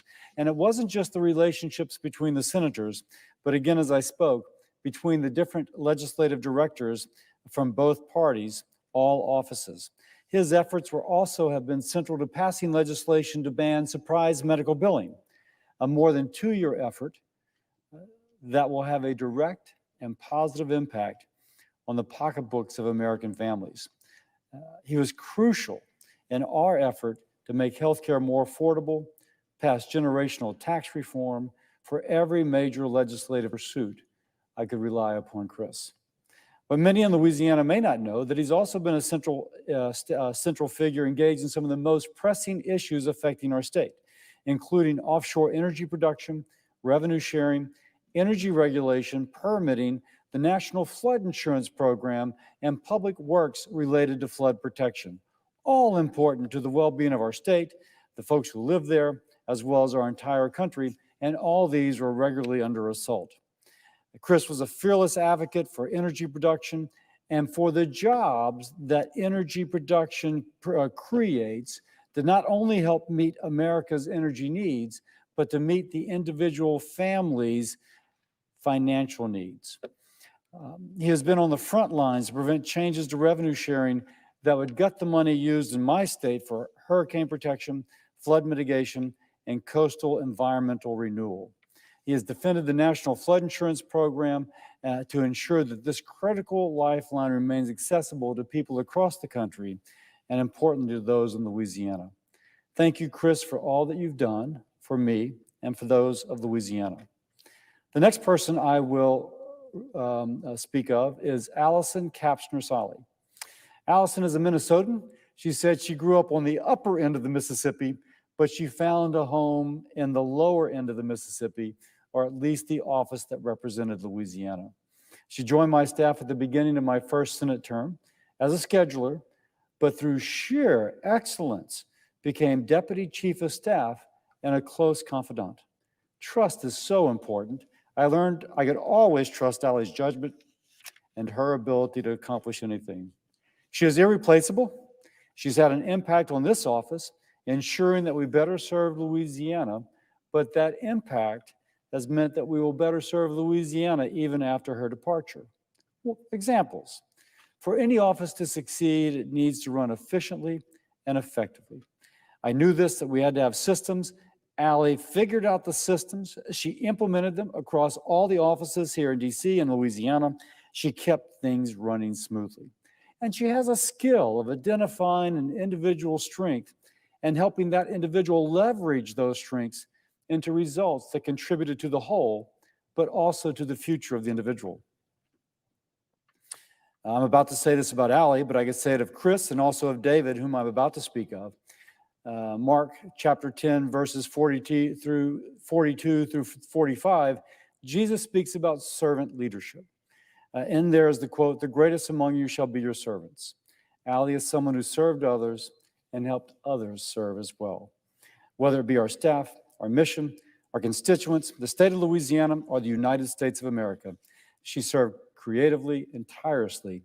She will be greatly missed, but I am looking forward to all that she achieves as she enters the next phase of her career. Now let me speak of David Mills, a Louisiana native, a man of tremendous character and deep faith who served for 5 years on my staff. He came to Washington because he felt called to give back to his state and nation through public office, through public service. He was working in Congress for the right reasons, and his work reflected that. David handled pro-life issues and other legal issues for my office. He was key in last year's impeachment trial as an attorney, providing quick, reliable research to supplement my understanding of the testimony that we heard. David also has the ability just to note something others don't notice, and then very gently suggest some modification of how I would handle a situation And that modification, although nuanced, could be so important. And I really learned to trust those insights. David also handled privacy issues, and he's laid the foundation for work that will continue after he has left us. As society becomes more technologically centered, we must ensure that data privacy laws keep up. David was on the forefront of that, thinking, how do we protect the privacy of consumers? As I mentioned, this will be an important issue in this upcoming Congress. And just let me be specific. David developed legislation on questions regarding the data that is collected from a wearable, a smartwatch, a contact tracing app, and other information that provides personal health information, but which is not covered by current personal health information laws. Our office will continue to build on David's work in those areas. And I thank David for all that he has done. Sometimes, Madam President, people say, oh my gosh, those folks who are younger than those of us in the Senate, is there something lacking? I can promise you among these, there is nothing lacking. They are the leaders that will take your place and my place as we pass the baton to the next generation. In turn, they shall pass to another to leave our future brighter than it has been in the past. And with that, Madam President, I yield.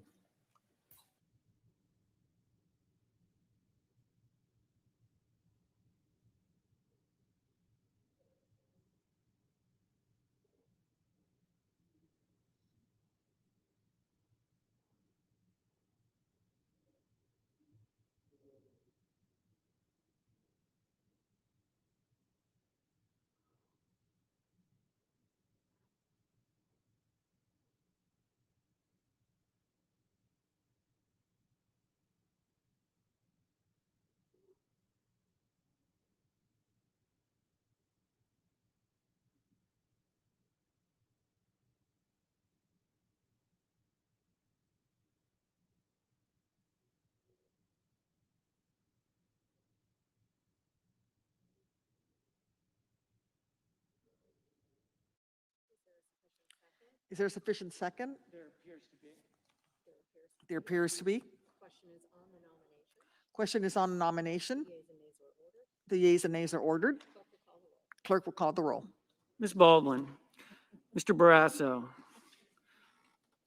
Mr. Bennett, Mrs. Blackburn, Mr. Blumenthal, Mr. Blunt, Mr. Booker, Mr. Bozeman, Mr. Braun, Mr. Brown, Mr. Burr, Ms. Cantwell.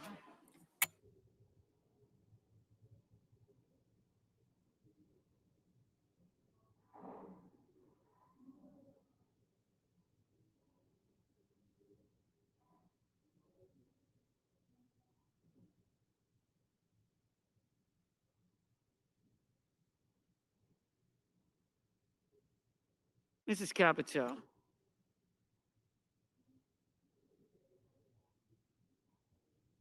Mr. Cardin.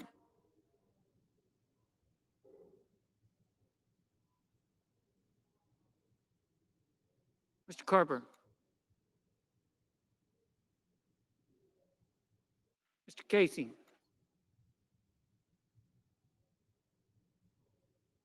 Mr. Cassidy.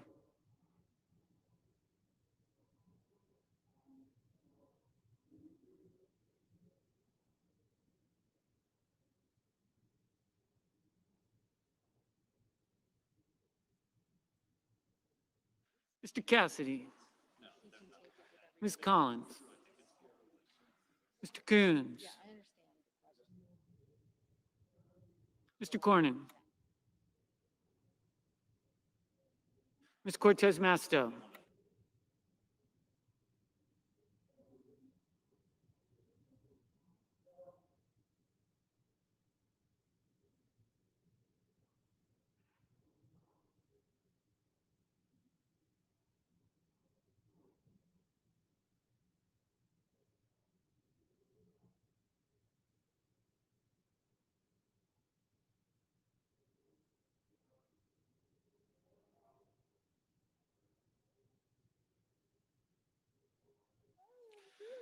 Mr. Kramer.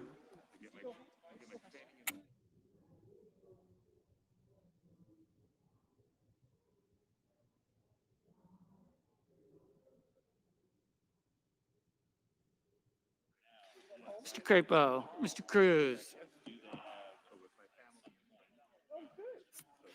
Mr. Daines, Ms. Duckworth, Mr. Durbin, Ms. Ernst, Mrs. Feinstein, Mrs. Fisher, Mrs. Gillibrand, Mr. Graham, Mr. Grassley, Mr. Haggerty, Ms. Hassan, Mr. Hawley,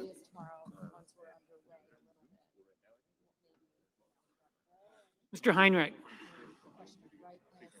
Mr. Hickenlooper, Ms. Arono, Mr. Hoven,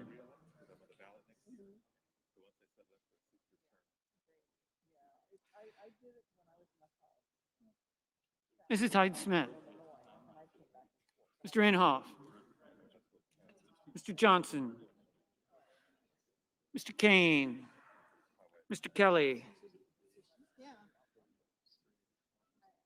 Mr. Kennedy, Mr. King,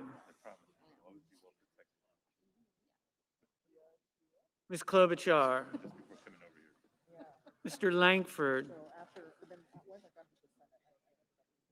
Mr. Leahy,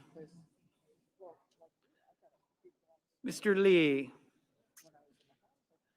Mr. Lujan, Ms. Lummis, Mr. Manchin,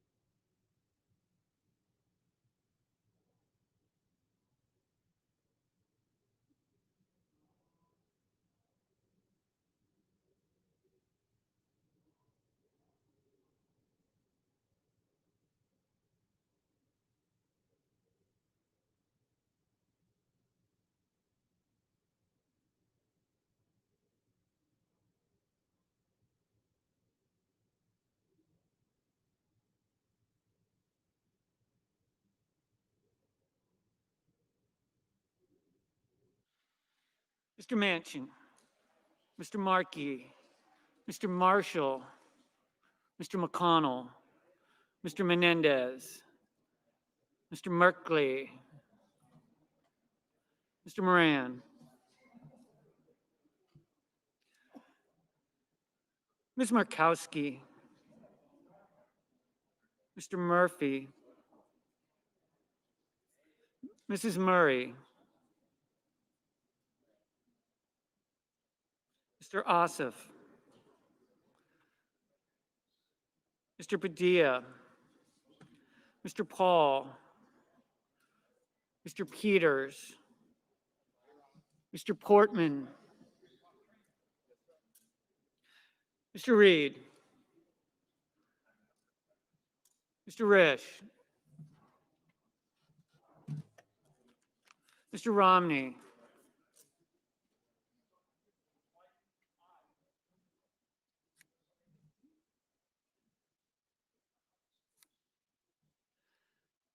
Ms. Rosen,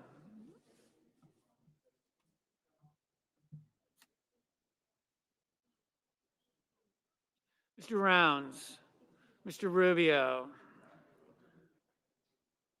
Mr. Sanders,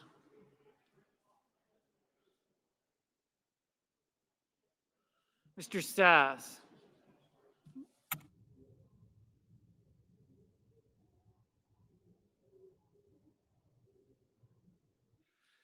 Mr. Schatz, Mr. Schumer,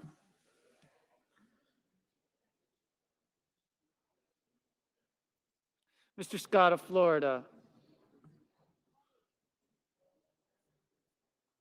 Mr. Scott of South Carolina, Mrs. Shaheen,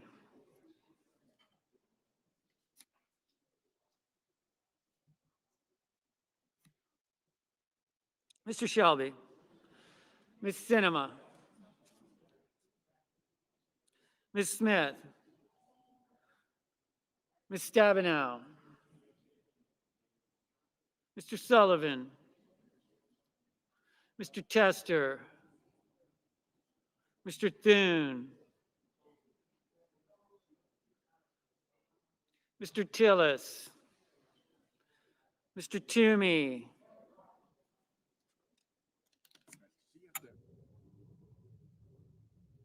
Mr. Tuberville, Mr. Van Hollen,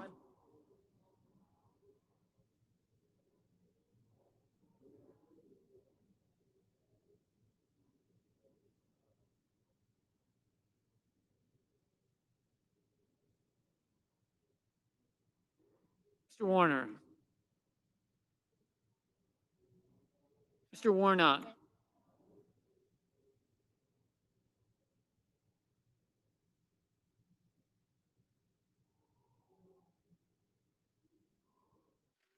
Ms. Warren,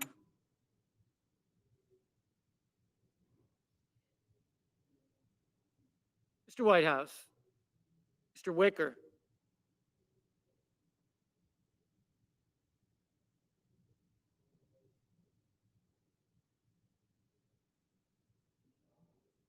Mr. Wyden, Mr. Young,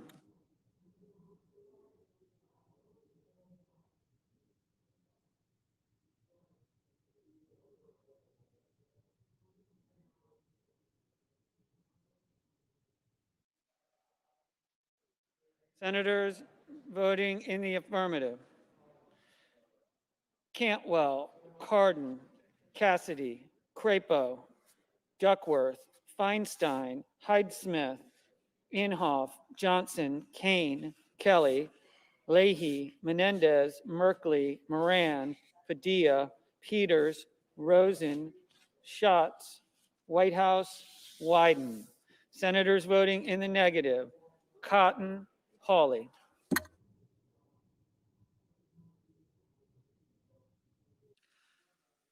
Mr. Manchin. Mr. Manchin, aye. Mr. Marshall, aye.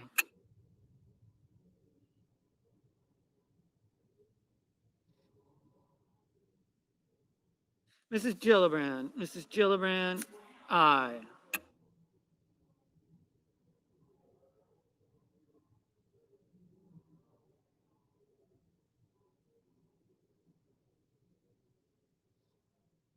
Mrs. Shaheen, aye.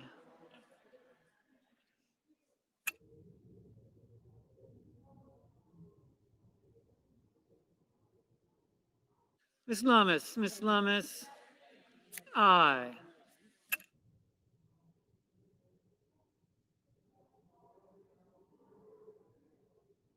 Mr. Kennedy, aye.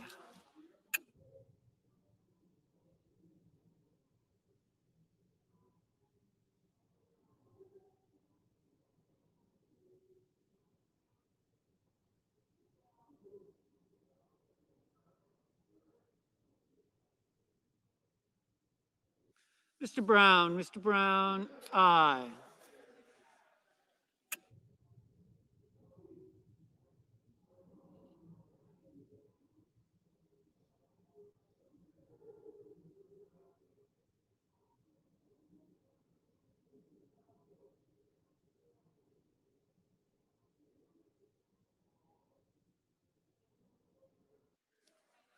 Miss Cinema, aye.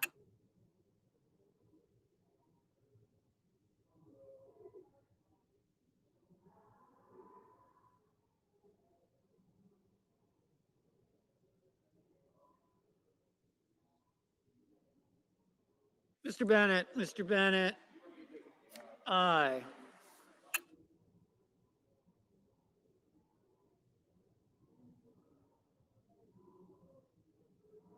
Mrs. Murray, aye. Mr. Romney, aye.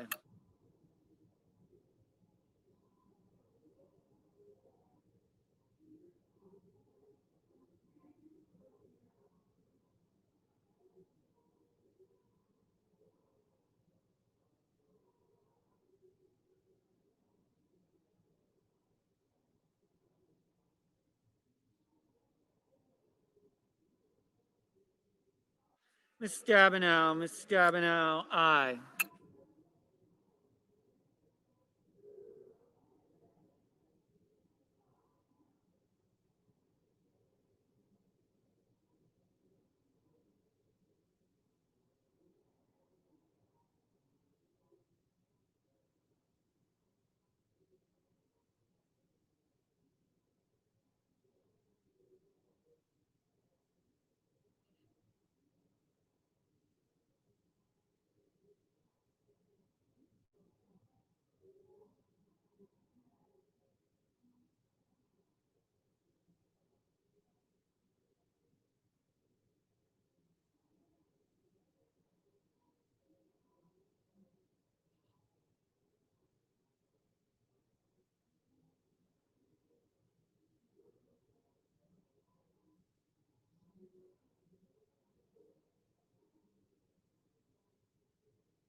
Mr. Bozeman, no.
Mr. Tester, aye.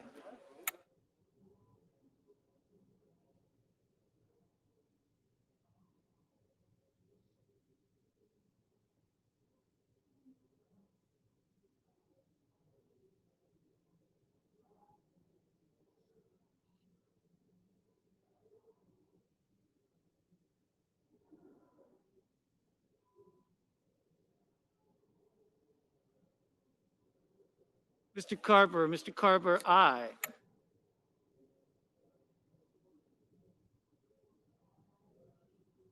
Ms. Collins, aye. Mr. Booker,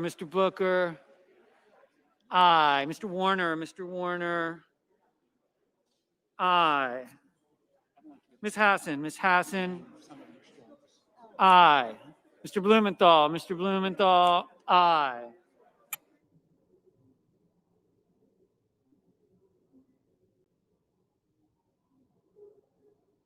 Mr. Paul, no.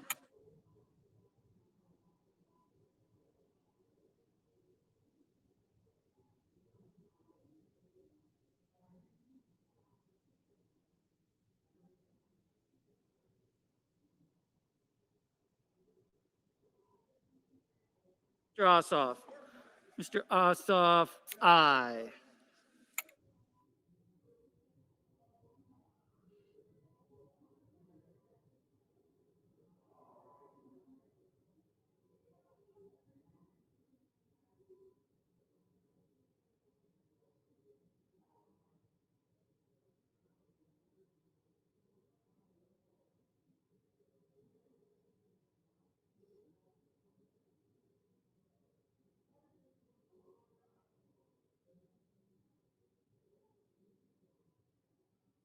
Mr. Rounds, aye.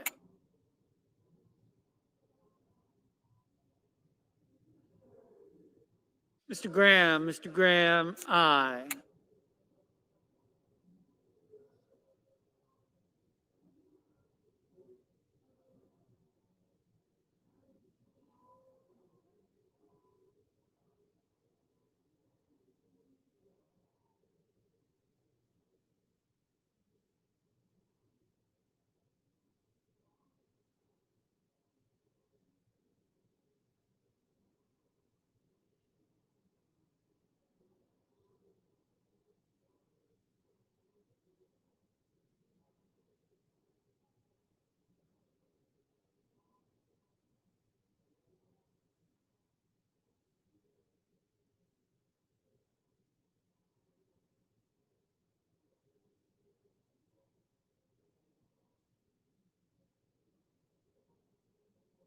Ms. Arono, aye.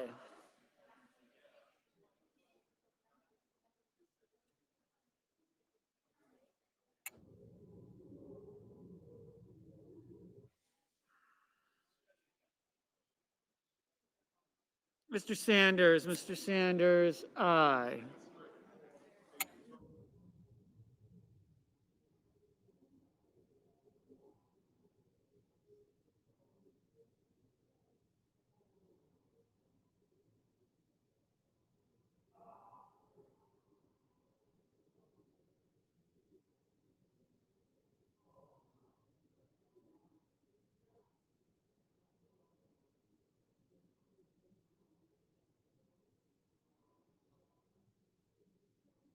Mr. Reed. Mr. Reed, aye. Mis- Mr. Young, aye.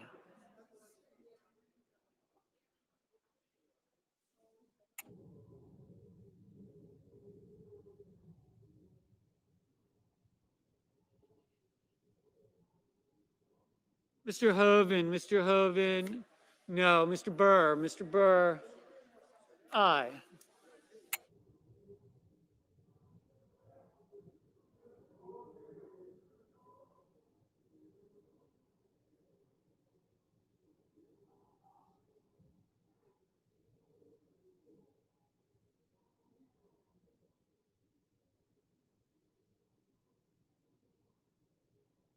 Mr. Durbin, aye.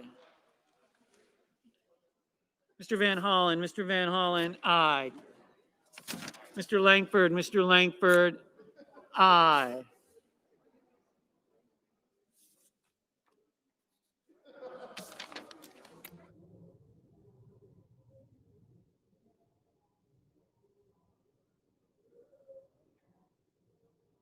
Ms. Cortez Masto, aye.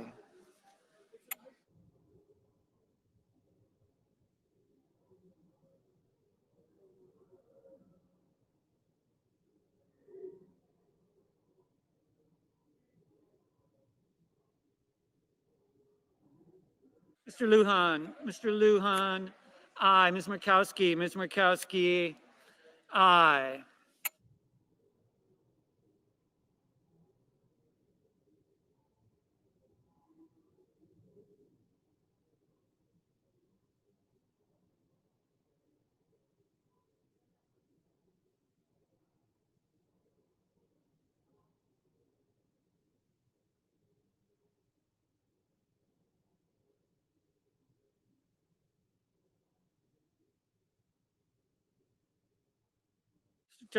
Mr. Tuberville, no.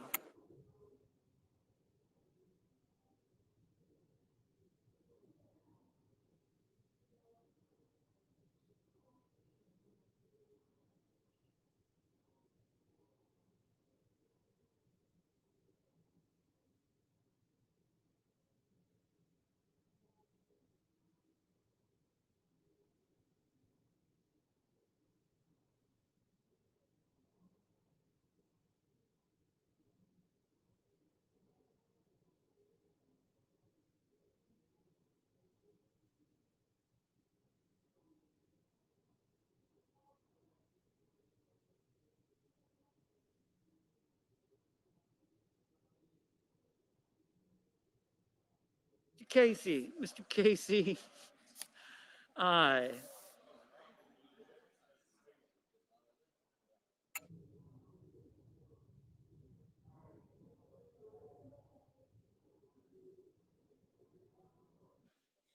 Mr. Toomey. Mr. Toomey. Aye.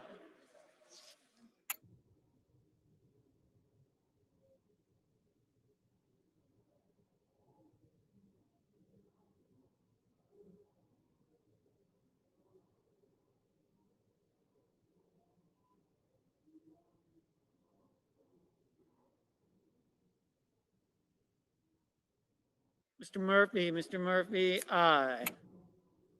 Mr. Sass. Mr. Sass. Aye.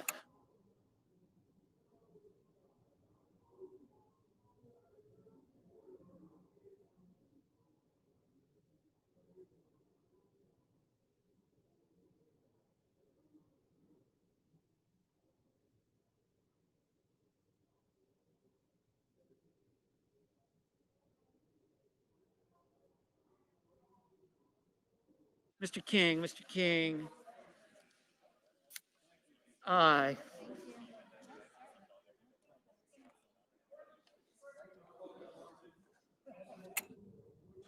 Mr. Scott. Mr. Scott of South Carolina. Aye.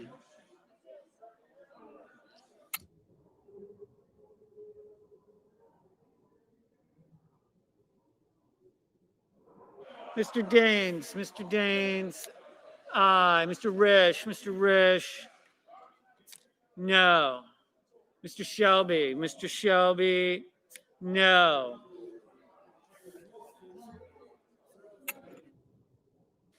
Mrs. Blackburn. Mrs. Blackburn. No.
Mr. Cornyn. Mr. Cornyn.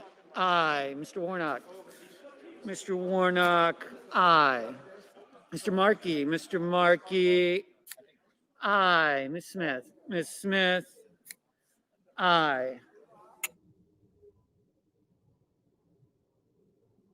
Mr. Heinrich. Mr. Heinrich. Aye.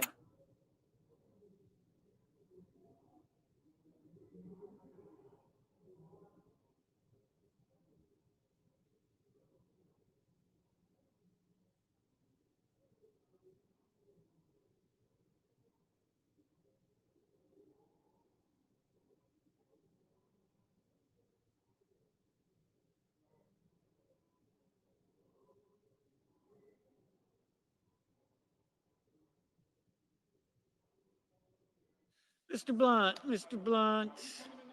Aye. Mr. Wicker. Mr. Wicker. Aye.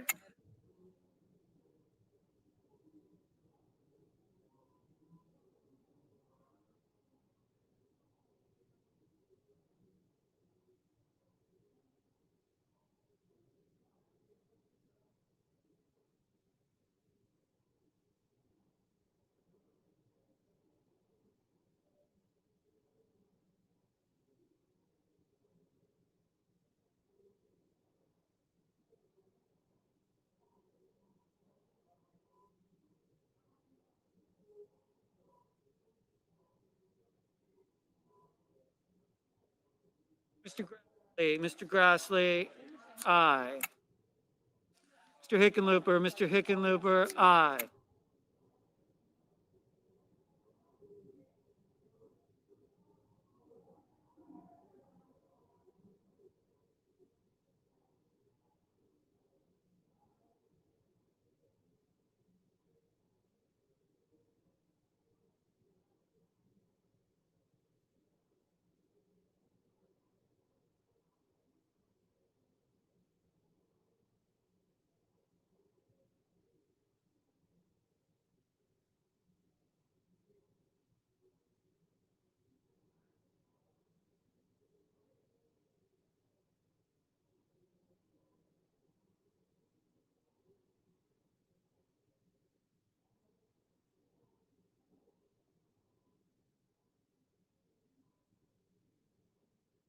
Ms. Baldwin, aye. Mrs. Capito, Mrs. Capito, aye. Mr. Barrasso, Mr. Barrasso, no.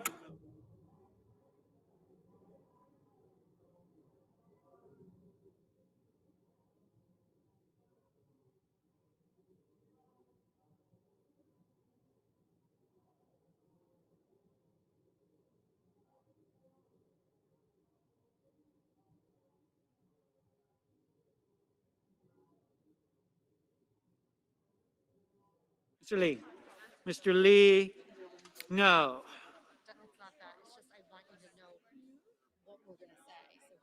Ms. Warren, Ms. Warren, aye.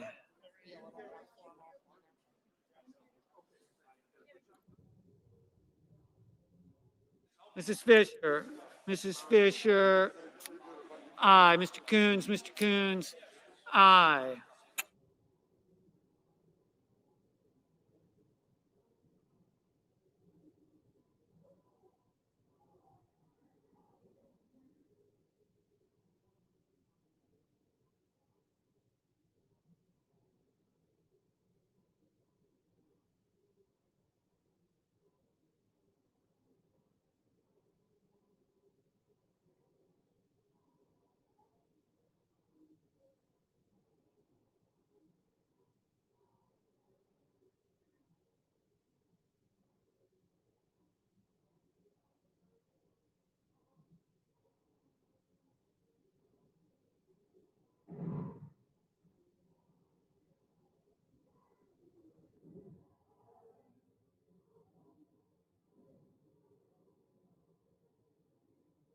Mr. Kramer, no.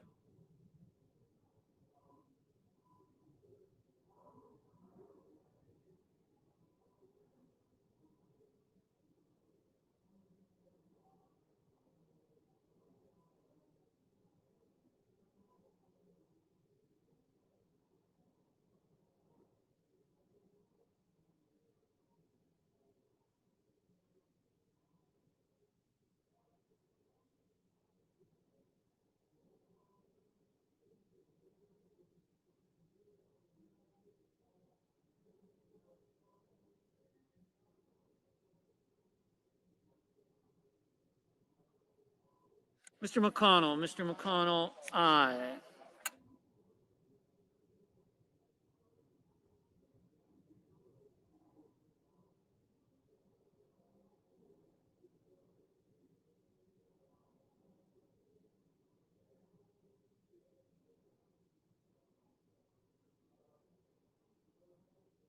Ms. Klobuchar, aye.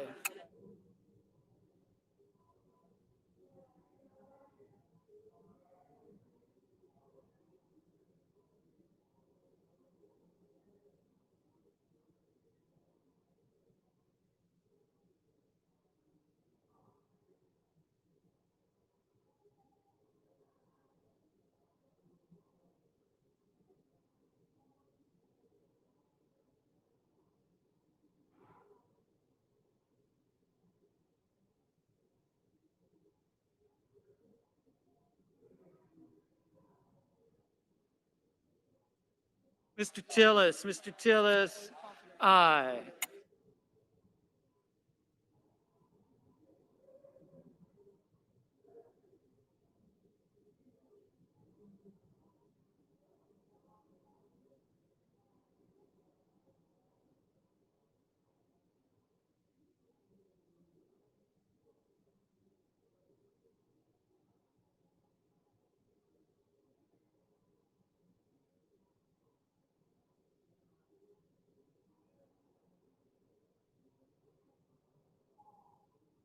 Mr. Portman, aye.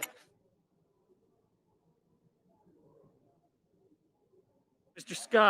Scott of Florida, no.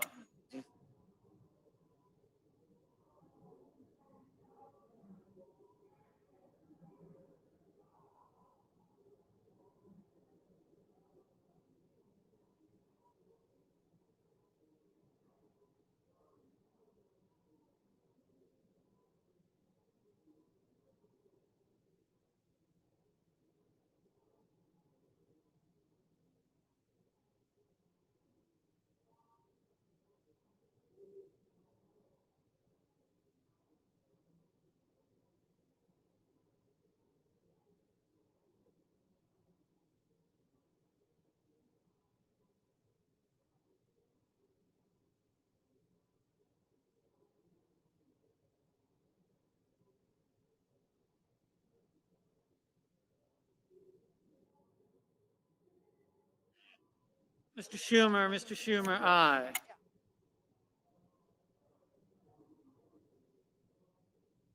Mr. Haggerty, aye.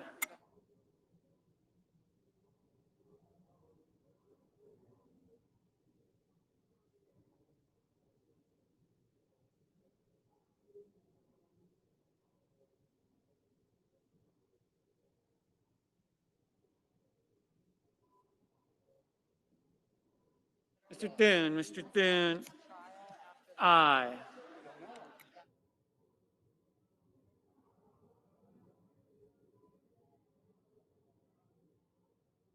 Mr. Cruz, no.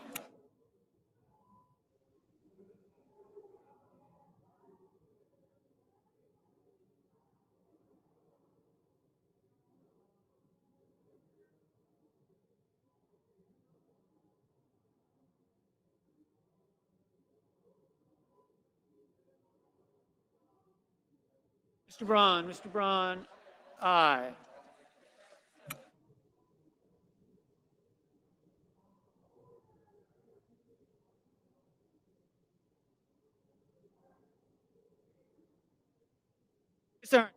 Miss Ernst, aye.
Mr. Sullivan, no.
Does any senator wish to vote or change their vote?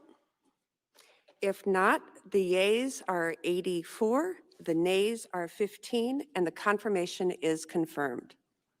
The nomination is confirmed. Under the previous order, the motion to reconsider is considered made and laid upon the table, and the president will be immediately notified of the Senate's action. Madam President, Senior Senator from Minnesota. Madam President, I ask unanimous consent that the Senate proceed to legislative session and be in a period of morning business with senators permitted to speak therein for up to 10 minutes each. Without objection.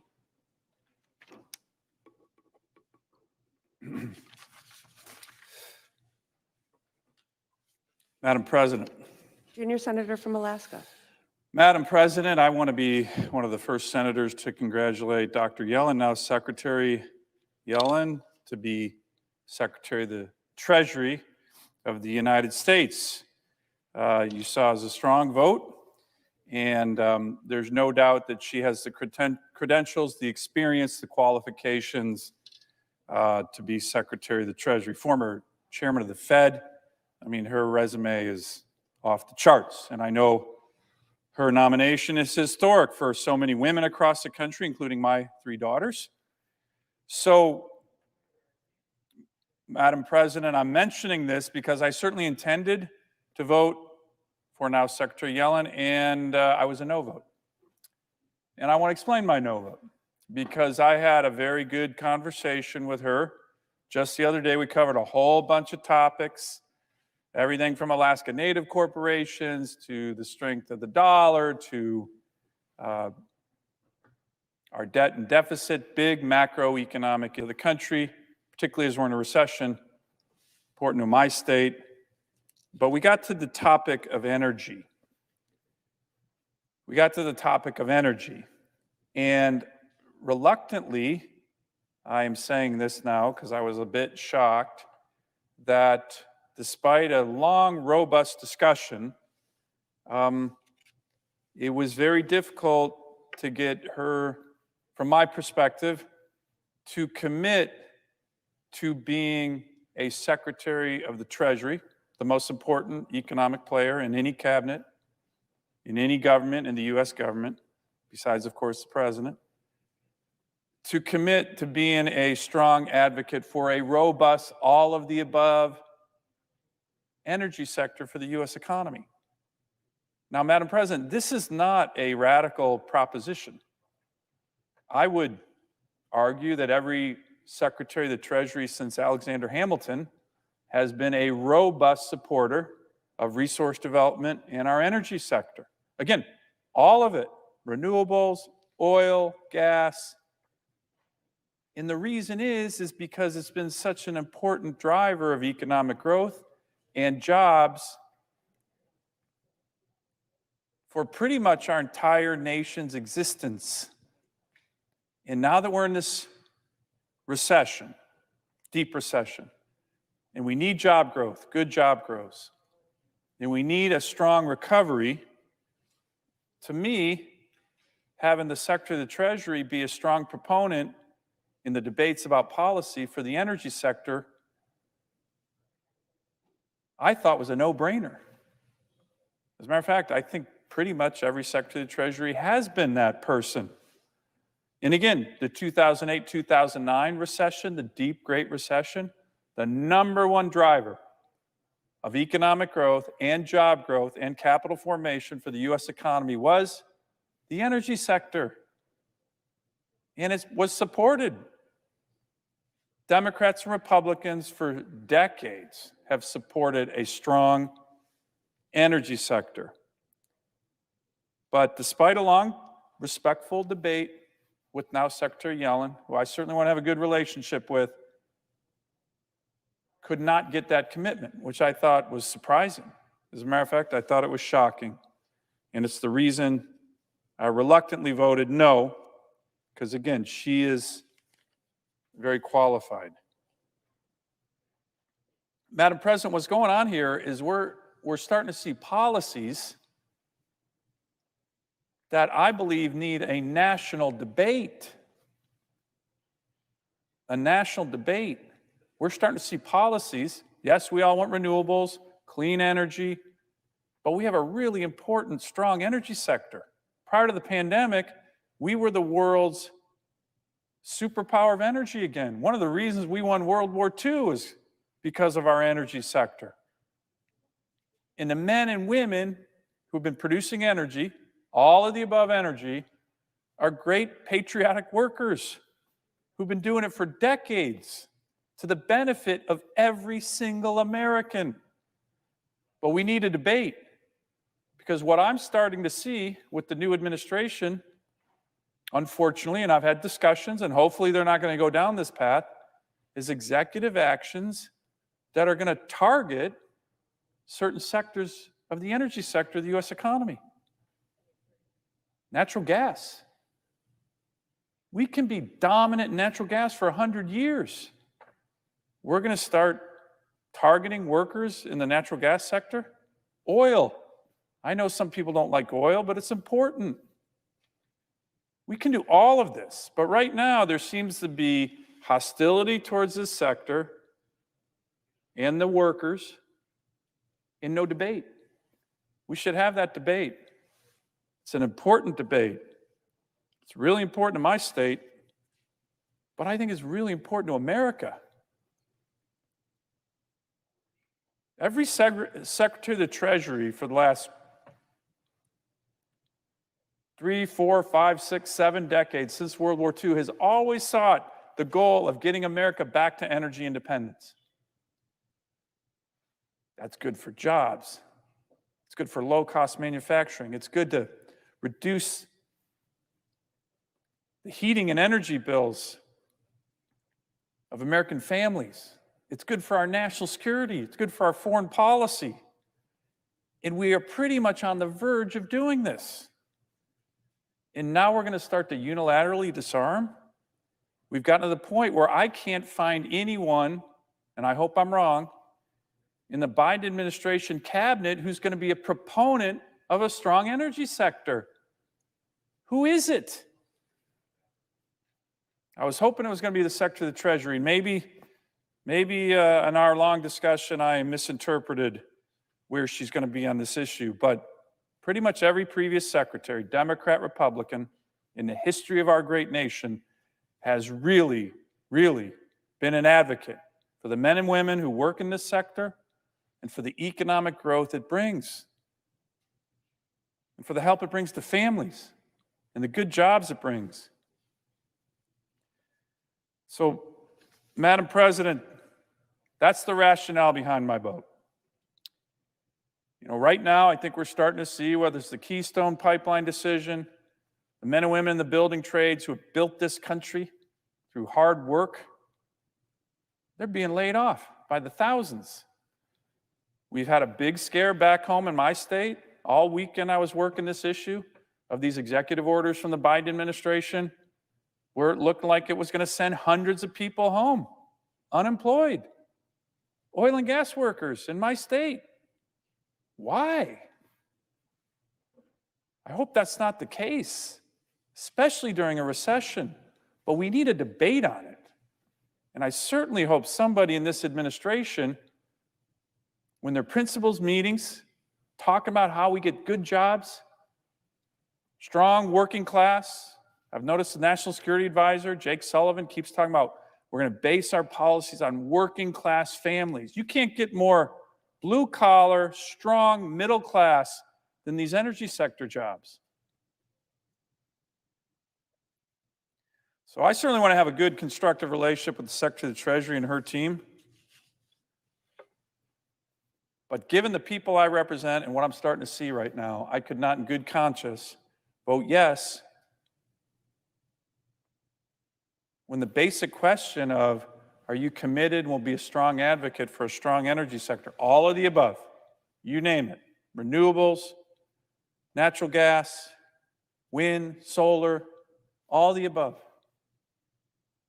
And because I couldn't get that commitment, I reluctantly voted no on someone who's got a background and experience in these other areas that's important for the country. I yield the floor. Madam President. Senator from Rhode Island. Madam President, I have hastened to the floor because I was upstairs waiting for the House managers to bring the articles over, and I heard my friend, the distinguished senator from Alaska, talking about his concern about the fossil fuel part of the energy sector and his dissatisfaction with what the Secretary of the Treasury was able to assure him in that regard. And I just wanted to note that I missed a moment of the senator's remarks when I came walking down here. But as best I could tell, the senator never mentioned the term climate change, never referenced carbon emissions. And I have to say, if we're going to deal with our energy sector, we have to deal with it in a way that takes into account carbon emissions and climate change. You can't just whistle past those things, Madam President, and pretend that they're not real and act as if we can continue to go forward the way we always have, releasing carbon dioxide into the atmosphere, poisoning our oceans with acidification, warming the planet, putting coastal communities like mine at grave risk from sea level rise and storm surge. We have to address those things. And as we go forward in this new Congress, I very much hope that my friend Senator Sullivan and I will be able to work together to address that exact problem, to make sure that not only is our energy mix strong for our economy, but to make absolutely sure that we are not sacrificing the safety of our planet, the economic security of our future generations, the health of people all around the planet who have really no choice but to live close to the land and feel the pounding of climate change in their immediate lives every day. We have to address those things, and I hope we will.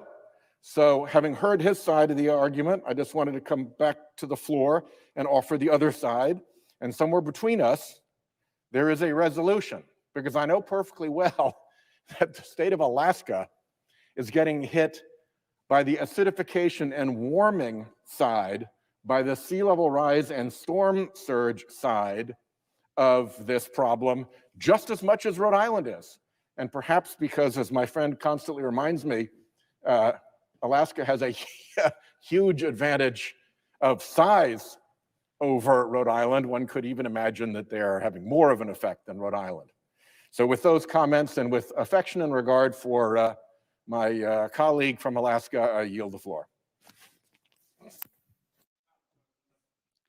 The senator from Alaska. As a lot of our colleagues here know, Senator Whitehouse is not just a distinguished senator, but one of my very good friends here in the U.S. Senate. So I always respect what he has to say, and I appreciate his words. And he and I have done a lot of work, some key work, particularly on issues of the environment, cleaning up our oceans, ocean acidification, and I look forward to continuing to work with him.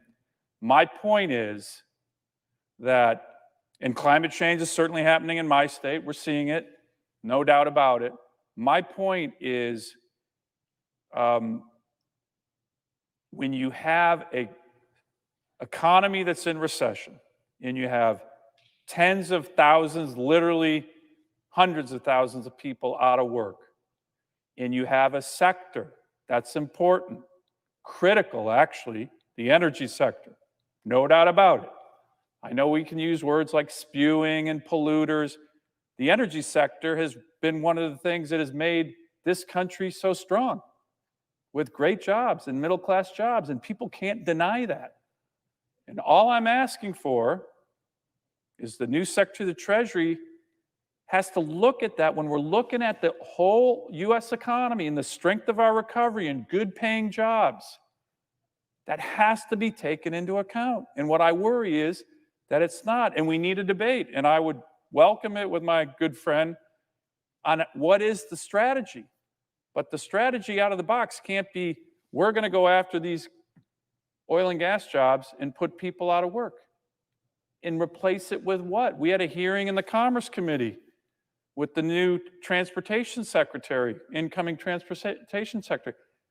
A lot of people ask, well, what are you going to replace it with?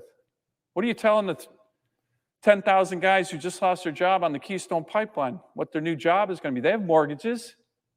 They have tuition to pay. They're out of work right now. So we need a strategy. Look, I look forward to working with all these issues with my good friend from Rhode Island. But it is, I think, a first. If you look back at the great history of this nation, if you don't have a U.S.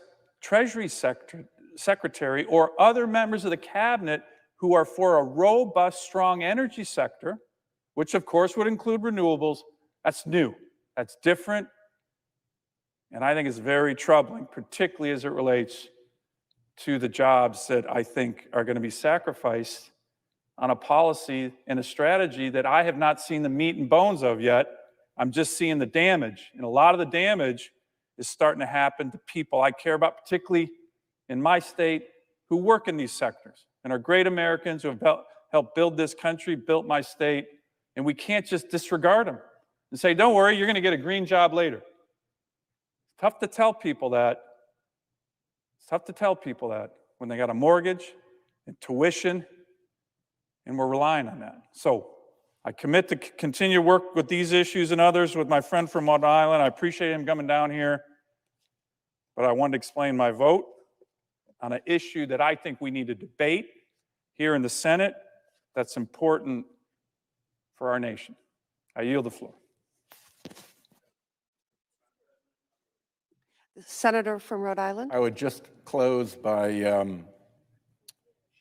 suggesting that perhaps my friend, the senator from Alaska, can sympathize, since he fears that the interests that he came to the floor here to defend will not be listened to. Perhaps he can sympathize with the fact that for 4 years, an entire administration wouldn't give the time of day to the sea level rise concerns that are threatening my state. We are talking about Freddie Mac, talking about a property value crash across all of our coasts that's going to cause enormous harm to Rhode Island. And we just left an administration that wouldn't pay one iota of attention to that. They had fossil fuel industry climate deniers, and there is such a thing. Not everybody in the fossil fuel industry is that way, but they picked the bottom feeders to bring into government. So I share the senator's frustration, but let me say, I've got it about 10,000 times over after having lived with the Trump administration for the past 4 years and gotten nothing, having tried to bring serious climate debate to the floor and knowing that the Republican leader was going to block it. So yeah, I sympathize with his distress, and I hope he sympathizes with my rather greater cumulative distress from the last 4 years. I yield the floor.